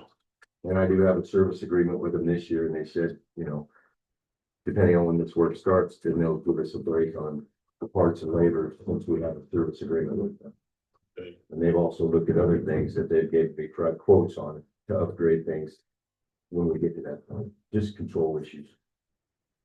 Okay. It's too many systems integrated, capitalized, yeah. Yeah. It's a good way to put it. So to make it run, we may have to use some components added or subtracted components that actually should have been there. Right, and you're always gonna use Johnson Control, there is no other option. Okay, Okay. Um, And then in order to, like this unit that has to be rebuilt, you could go with a newer one with different refrigerants and stuff like that, but you'd have to change a lot of the internal stuff in our basement, which would not be quite a bit of money. Someday you might have to go that route, but for now, I think I would fix what's in place. Miss, Yes, Mr. Chairman, I make a motion to approve the price of I guess it's a refurbish. Well, they will rebuild it. They've got one in stock that they can rebuild, so it can be rebuilt and then brought here, and then I just have to get a crane that's launched out. So I would just move that we okay the approval for 28,055. And cents. So why don't we just do one, pardon? I would do 30. Yeah, that's what I was gonna. And so there might be it would give us a break on some of this due to the service agreement, but I also have that project for the upgrade of the pneumatic valves in this building, which Mike was approved for 54. I've been using some of that to get this work done, so there's enough in there to pay for this right now. Oh. If we somewhere else. You have that amount, this amount in your budget? I don't have that much budgeted for a line item to go out. But I do have it in that other project. your savings in, Mr. Chairman, your savings in your other projects will cover it though, right? That you did on a lot of your other maintenance and saved money there that you would have put into. Right, I've used some of that when I didn't use it, instead of replacing all the pneumatic valves in here, I've got a few to replace, but I got rebuild kits for the rest of it, which I can get Johnson Control to help me with, and then once I have the tools to rebuild it, then Jake can rebuild everything. So I would, in my motion, Mr. Chairman, just go ahead and for the amount presented of 28,055 and 6 cents. Thanks. That's at the moment. Been moved and seconded to approve payment amount $30,000 for the repair and replacement of compressor replacement. Further discussion. All those in favor? Aye.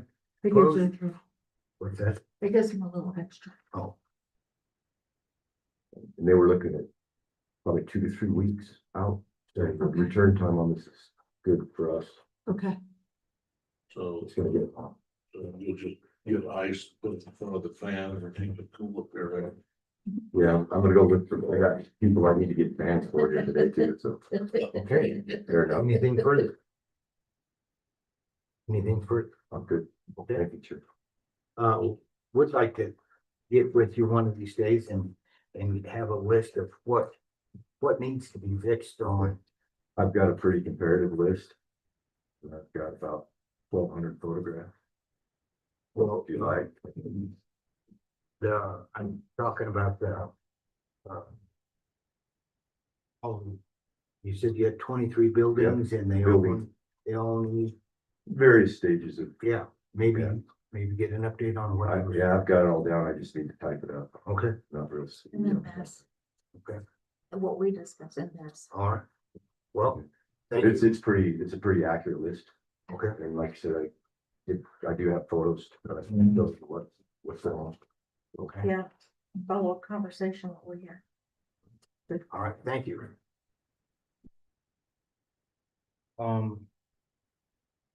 Want to talk about the ambulance?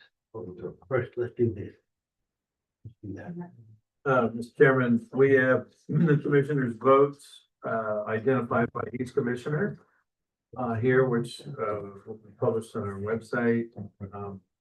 But I move that we all, with the voting, consistent with the voting, to appoint Christy Richmond and Tiffany Zimmer to the library. Second. Been moved and seconded to appoint Christy Richmond and Tiffany Zimmer new members of the library board. Further discussion. All those in favor? Opposed? Mr. Chairman, Yes. are we going to give amounts of votes? Are we, will be asked, so I'm It'll be just asking. published. You're gonna put them on the website, each ballot or each Yeah. total? Or the grand Yeah, total? it's by commissioner. Okay, could we just say how many votes these people got at least in the minutes? Okay, so, we can add that, so. Alexander Hetzinger got one, Laura Flower got one, Marta Mossberg got one, Christy Richmond, received 4 votes. And Tiffany Zimmer received 3. Everybody else got 0. Thank you.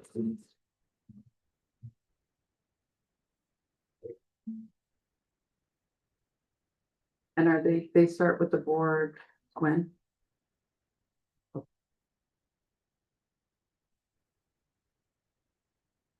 Do you want to talk about the ambulance? Or do you want to talk about that in executive? The extension. Oh. Wait. Yeah, just to summarize, we received a request from Frontier to extend our existing contract for 90 days with a 1% increase and not to include any addition to the subsidy. I'm sorry, any addition to the 911 fee, so they would stay at the same level. They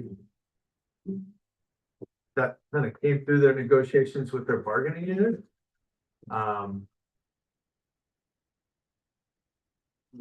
In our conversations with them, I sent a very stern conversation to a certain message to them that, yeah, don't come back and try to hold us ransom in August after the 3/4% tax results.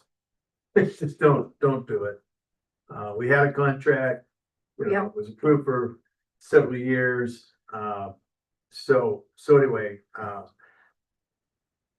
I think it's reasonable. I don't think they could convince our bargaining unit to go past the 90 days, so that'll put us out into August, September. And then we have to revisit the contract, but keep us at status quo basically with a 1% increase. So, which is what, $18,000 a year? 19,000? 19,000. Yeah, 547. 19,540. So this extension would terminate October 1st, 2026. It would run until July 1st, until September 30th of 2026. That doesn't solve our, Mr. Chairman, it doesn't solve our budget question as to what we put into the budget. Thoughts, Julie? So, Mr. Chairman, the only thing that, just a reminder, because we've had amendment after amendment after amendment, one of the amendments is the grant that you have, and I want to make sure that they understand we're done June 30th, so that they don't just continue to do it and charge us. So I don't know what verbiage we need to say is that Question, why would we be done June 30th? we're done with that grant June 30th. We won't get any more money out of the ground. To the end of the year with the state? No, Oh, when? June 30th, But June 30th. pretty Sure, sure. my mistake. I mean, our people upstairs have been keeping track and that's Okay. why they reminded me that we're done. In fact, he's trying to get all of the months that we have not been getting from them, so we're up to date. But I just want to make We sure, can send that message. yeah, so I mean, I want to make sure that the contract does not indicate that we're going to continue on our own dime. Right, fair. There's no budget for that, so, okay. Thank you.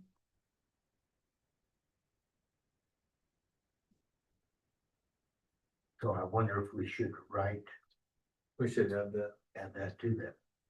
Right. So commissioners, take a look at that and we will ask Nathan to make an addendum to that. With the ground transfers. And we will address it next week. And I know he said he was gonna be gone after. I don't remember if he said today or tomorrow, tomorrow, Well, for the if- rest of the week, so we need to make sure that we can get it down to him and make sure you have it for next week then. Well, if nothing else, I can call them, ask them to make an amendment. And send us that copy. To this contract, Yes. At least making a note in there that we're ground done. transfers will end June 30th. Yeah. Okay. I'll do that.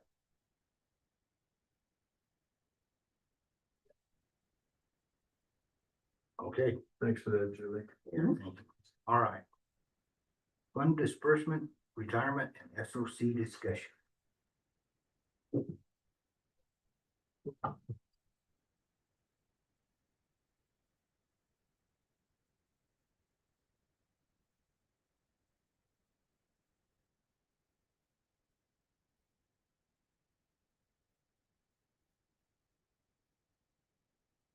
Mr. Chairman, this was a budget work session.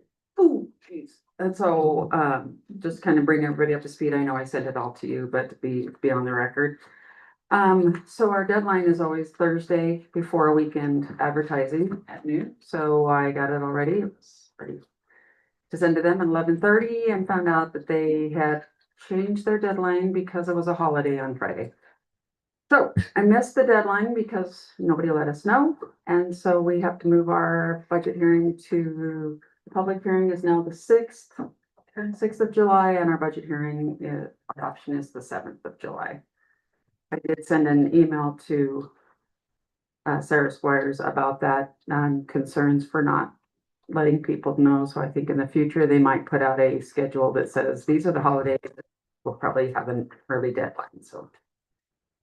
Anyway, with that said, we have plenty of, well, not plenty of time, but we have more time to work on things. So the first thing that I did do is go back through on the things that you indicated last week that you would like to do. That would be $100,000 to the rec board. I let them know so that they could figure out where to put that. That was put into their budget as requested by them. $10,000 to predatory animal, which I added. The 14,000 for the True Comp contract that we just talked about today. And we updated all of the fund balances for everything, all of the offline boards and the county. Let's see, what else did we have going last time? I think. Oh, the district court, you allowed him to increase, and he did send back a couple things as he let us know that he is required to only pay $30. So that would have to be a statutory change if he wants to increase that for the first week. So the $50 that you afforded him would be after the first week of jury duty for those folks. The mileage does help the folks have to drive back and forth. He had a place in his budget for that only said $30. So I don't think he meant that to begin with. So when he changed it, that did increase him from 127 to 160, not because of those fees, but he only had $30 in that line item. So it was a good thing we kind of went backwards on that one, or he would not have enough money. I did put all the SOCs that were approved through last week in the system. And currently the amount of money that we have, where's my second page?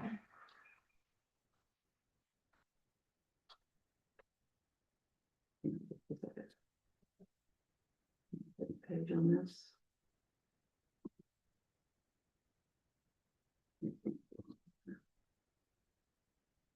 I'm going to tell you where you're at with things. I know you indicated roughly that you would approve a 5% on the retirement for the employees to pay, and you would pay the rest.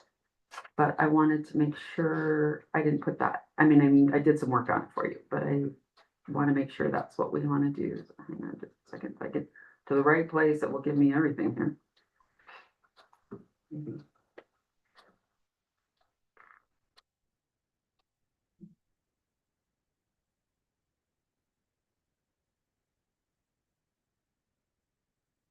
Advertising one looks different. So, and I also advertise a little bit different than I have before. I used to just have the fund balance or the mill levies at the top.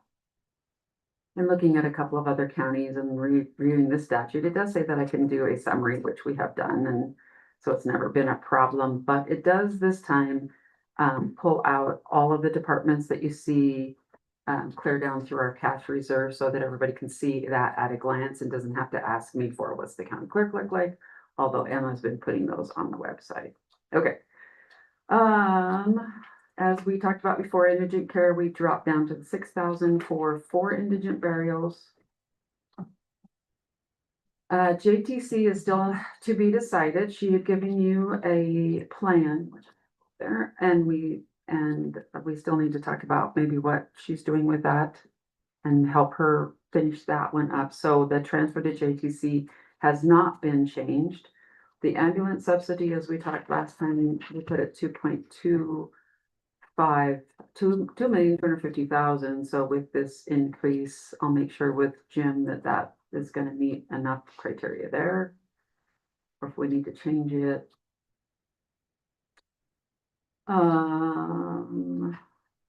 All the other stuff on the other side was the same. The rentals for the postage machine and the pool cars were moved to one area. The audit fees did get confirmation that they're a little bit less than 68,000, but I'm going to put 66 or 68,000 just to be sure. Service agreements, I still need to hear from Comtech on where they are with their service agreements, and then also our postage machine, which probably this might come down a little bit because I think that first year, I think Jim said we get some kind of a warranty. Advertising, we seem to be doing well at $30,000. Gonna leave it there. Insurance and bonds, that's our LGLP, warm and fire suppression, and cyber insurance all were down except for cyber insurance, which was up pretty decent, I mean, a lot, but they gave us a discount for this year. So with that said, I put in what was left at this point to do retirement and any other kind of things that you would want to do. Oh, so I left the SOC number of 300,000 in. Mineral stabilization, we've been taking out $685,028, and we'll do that for 8 more years. Prepaid and inventory, Jim had said it might go up. I don't have anything from him yet. I still have capital revolving funding. We're not going to do that till next year, but again, I don't know, as I mentioned last week, that we really need that to be in our budget. It could just be in the reserves. So leaving from all the stuff that we did last week, except for like the retirement or any kind of additional salary stuff, we have $1,087,417. That's 1,087,417. In doing how I do the retirement recently is I went in and changed what the county's portion would be with the increases to retirement this year based on 5% only being paid by the employee, if that makes sense. And that would go up out of this money, $357,751. And that is every person that's still listed in everybody's budget, including vacancies. So where they're at right now with those SOC changes is 357,751. Okay. The second thing I started working on for you yesterday, which is going to be a little bit harder, I'm halfway through, but I will continue to do that, is to take everybody that at the beginning of July of 2025 of this fiscal year, what was their salary? Then I've asked for a salary as of yesterday, which was all the SOC adjustments so far, and see who has received what in a year, so that you could see how many people have received what kind of increases. And then the discussion about maybe not everybody was going to get 3,000, but Larry, Commissioner Allen and I talked a little bit about What about some people that got, and I'm seeing that, $167. So I'm just trying to figure that out for you, so you have good information as to how you maybe want to do any kind of other increases. If you did absolutely nothing and waited till July or August, when the new SOC program comes out and kind of gives you an idea where things are, then we could have, again, some money set aside in the cash reserve area. I know there's been some concern that some of us have gone to like okay, yay, we finally have reached, someplace in our SOCs. So will $3,000 to everybody else now skew that? And if you didn't give that much, so we had that conversation a little bit and talked about maybe having money, maybe they still have to come in and say how their SOCs are doing for you guys, maybe not just get it. I don't know. That's totally up to you. It's just some thought processes. I have some folks who have talked to me as well after last week. So I hope to have that done by next week. I don't have it done now. It's kind of a laborious task to do, but I'm doing it for you. From there, I don't have any other adjustments right now unless you're aware of any that you guys were thinking of since we sent out our tentative budget to be advertised.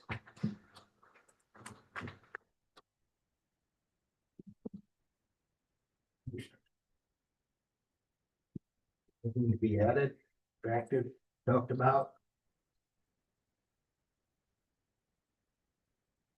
We still do have in the general cash reserve, about $1.3 million over what we wanted to have for the cash reserve. As I tell you, I always put back in what we had for the last year for a cash reserve. That is something you need to decide. So we always said last year, we want to at least have a $7 million cash reserve. And then we were able to put a little bit more into that. So just a reminder, I always put it back to what it was, even though we used some during the year.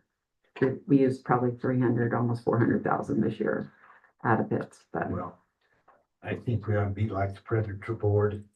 Every little bit we can stash away because we just don't know what's gonna happen, what's gonna come up. If we can increase our cash reserve, that's even better.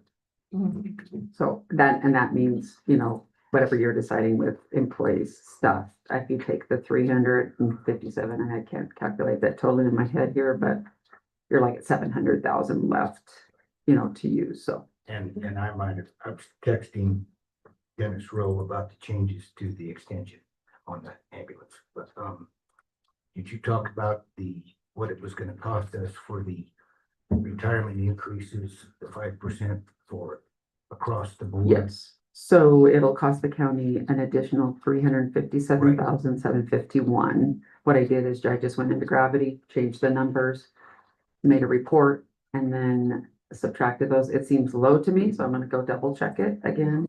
I've done it twice and it still comes out that way. So, and that is truly the people you have in there, where before I took employees just that we've had through payroll, which doesn't always mean that it matches Gravity. It does include all the SLC changes up to today. And so, that was better than I thought it was going to look like for what the county's portion would be, but. Okay, well, I got that, I heard that part. And the health insurance, I did change everybody, but it's so insignificant. I think I mentioned to you guys last week that we're making every full-time person have the full-time amount, even if they didn't before, and that'll help when they replace people, and this one didn't want insurance, the next one does. It's like a $23,000 cost to them that we want to make sure that they're not having to worry about that.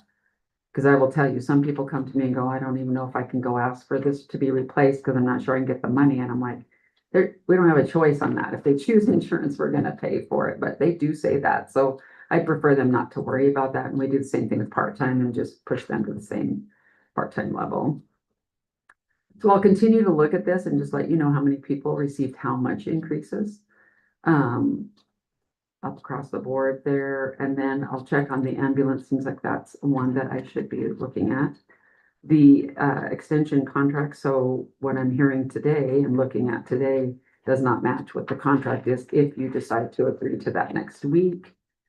And again, juvenile treatment, I'll see if I can get with her this week and see, or before the next meeting and see Or unless you guys had some thought processes on that or wanted Clarence to work with her, Thomas to work with her and get that finalized. Anyway, it does not matter to me, but those are kind of outstanding. Chairman, Yes. pretty much. Done with it, so. So you think we'd just go that direction and Okay, her fill in You'll blanks? you'll just have to call it. Okay, I'll work with her I go on with the direction of contributing the 41,000. Or the 40, because the state was going to. do it. Brings 40. it way down, I know. Yeah, and then we were going to match that.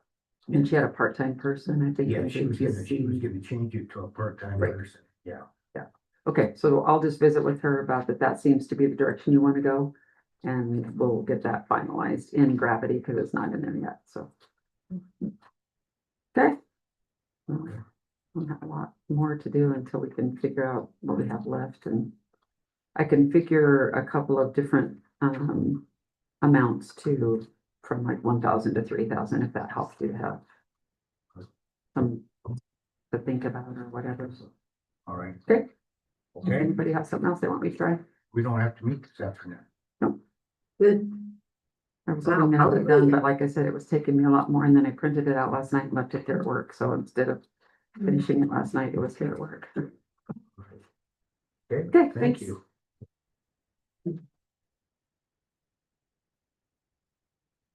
Emma, you handed us this, fair annex indoor arena.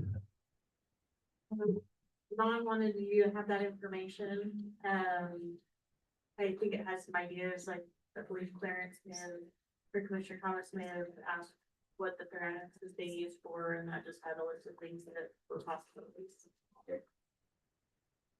Okay, Chairman, yes, the fair board is going to bring to the table, a document in terms of what they feel for the annex. So they're gonna come and visit with us. okay. Perfect. And I'll also have with them exactly how that fund to be used for the repair. Mr. Chairman, I know what it was. On ISS, I will get some more stuff from Kevin, but are you wanting to retain that director position in the salary line item for this year? I think we ought to, I think we should, Leave it in there. Okay. yeah, and I think we really should start advertising to see if we can get someone. Similar to what we had before? 'Cause Emma would have that, or is there something different you're looking for? No, I think same job description, I think we just need to start looking. Okay, we'll get on that as well. And then Emma has already sent some SOC information to Justin after I sent her the job description and he, with some ranges. To see if he can come up. That doesn't. That's not what he's doing right now, Amos. That's what he's doing right now is the wrong job description for him. So what they gave to you today, the copy that I gave to you, we'll have Justin look at it and see which one of those that he feels like then where he falls into the salary range on that. Yes. Yeah, Mr. Chairman, we have a discussion about the IT position.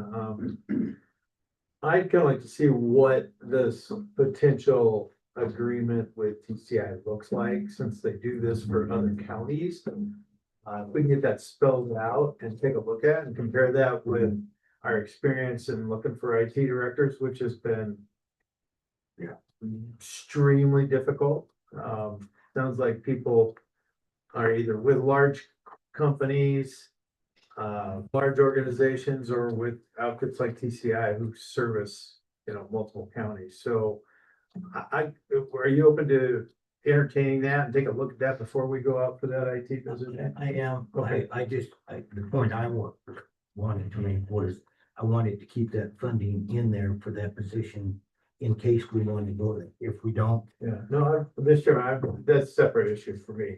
Yes, keep the budget in there. As to going out and searching at this point, let's not spend our wheels. We take a look at it, and if it doesn't feel good, then we can always add that, and the budget's there. yeah, no, that was my intent. Okay, And I okay. didn't, I didn't, No worries. uh, I'm sorry, I just spell it out that way. need to clarify. And when was the MOU supposed to come back to you He's guys? working on it now. He didn't give us a date. I know he's got a lot of things on, probably, I know I have several that are supposed to be done June 30th, and I see him trying to split himself in several directions, so that's just my stuff, so I don't know what else he has he's got election stuff he's been working on, and there's some heavy deadlines for him on some, and he's got definite opinions on the security of those things, which is fine, but, so just so you know, I mean, I don't, that's he and his staff are the only ones, plus our staff here are the ones that are doing that. I haven't seen Dean for a while, so I don't know. He's no longer. Dean's not involved. Oh, okay, I missed that part. Okay. Anything further? Mr. Chairman. We talked about that, half-cent money last week, about the 400,000 for the, new hospital, put in the lunchroom and the cafeteria. Could we, now, did we approve that, or do we need a motion to approve that? We were waiting to see what the final extension contract negotiations with the ambulance. Because they were in negotiations with the union last week. So we didn't know what the outcome of that was gonna be. So we kind of carried it on, but that was the recommendation. We give the 400,000 to the new hospital, and then the balance, was it the balance to the? Mr. Chairman, what I remember is that we took 500,000 out of the economic development to put into the shortfall for this year with the ambulance. That we had a shortfall in the budget of $500,000. We also agreed that we would put $400,000 of all that $400,000 of that money to the Riverton Hospital for the kitchen project. Mr. Chairman, thank you for bringing that up. Can we get something from them that says how much money they need and not just get 400,000? I mean, I'm gonna have to have some Sure, documentation, so Mr. that's what I Chairman. was gonna ask. I forgot about that. Mr. Chairman, they have a greater need than that. We thought their need was gonna be around 600,000. They are saying now that it's probably 800,000 with that. And I said, well, the piggy bank's empty, so guys, this would be what we could do from my perspective. So well, we could probably get something for that, but I think for transparency purposes, I think and for any kind of documentation of what we're gonna give them, or, you know. and we're not gonna have that done in a week. Well, I know, but by July 6th, or 7th, when we adopt the budget, or is that I gonna be would think we're later? gonna need some sort of MOU or MOA before we Okay. hand them the money, but I don't believe that, I don't know, I can't commit to them. Sitting here that'd be done from the transparency point of view. I think it's been a public conversation, we put it out there. We're waiting, my understanding, we're waiting for any public comment on that. And then we would finalize at the same time we finalize, but Okay, again, I think it's easier for public comment if we knew. I just know they need some kitchen. Me, Joe Blow, here, who lives here, I just know they need money for their kitchen, that's all I know. And so is there something that we can see so to give people if they ask that question? okay, I'll see if I can get some That definition. would be very Yeah, helpful. fair enough, fair enough.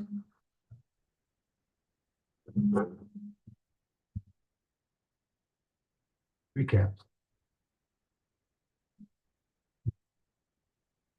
Like Julie mentioned, just a reminder, we do not have a meeting next Monday at 5:30. It will be postponed until July 6th at 5:30. And then the July 7th will be your adoption. And then At what time?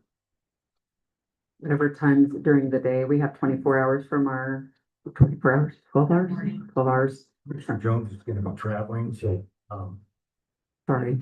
so he'd like to keep the meeting short. I think we before put it like 10 o'clock, is that possible, Emma? Okay, let her look at the agenda, but if we put it like 10 o'clock, I don't think we're gonna have a lot of discussion where we have to spend a half a day on adjusting budgets. I don't anticipate that now.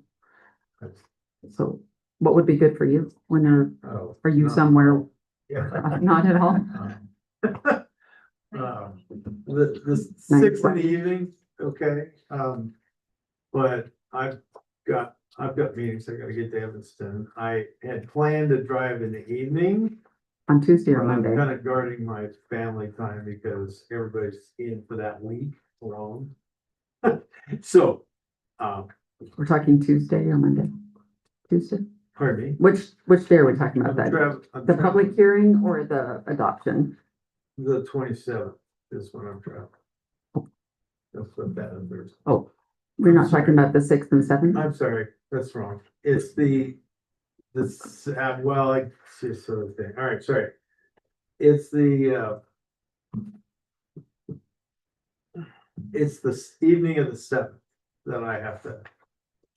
Okay, so we will adopt at 9:20 on Tuesday, the Give you- 7th. I'll give you 20 minutes. Well, if you I'm do not it, finished yet. if we do a good job next week, Isn't this a negotiation? problem unless the public hearing is something for you. That's usually how that works. Okay. So don't do that. We cannot control the public. Jeez, sorry. And then on July 21st, Julie set up a time card demo at 1:30 that day. It'll just be right after lunch, after that meeting.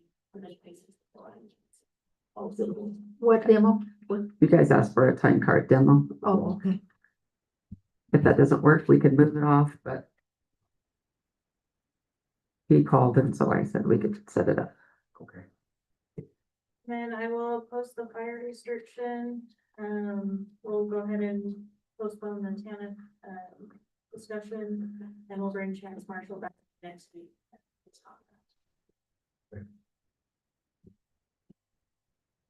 Commissioners, Move to adjourn. Second. all those in favor? Aye. Aye. Wow. Mr. Chairman, 11:34. Yeah.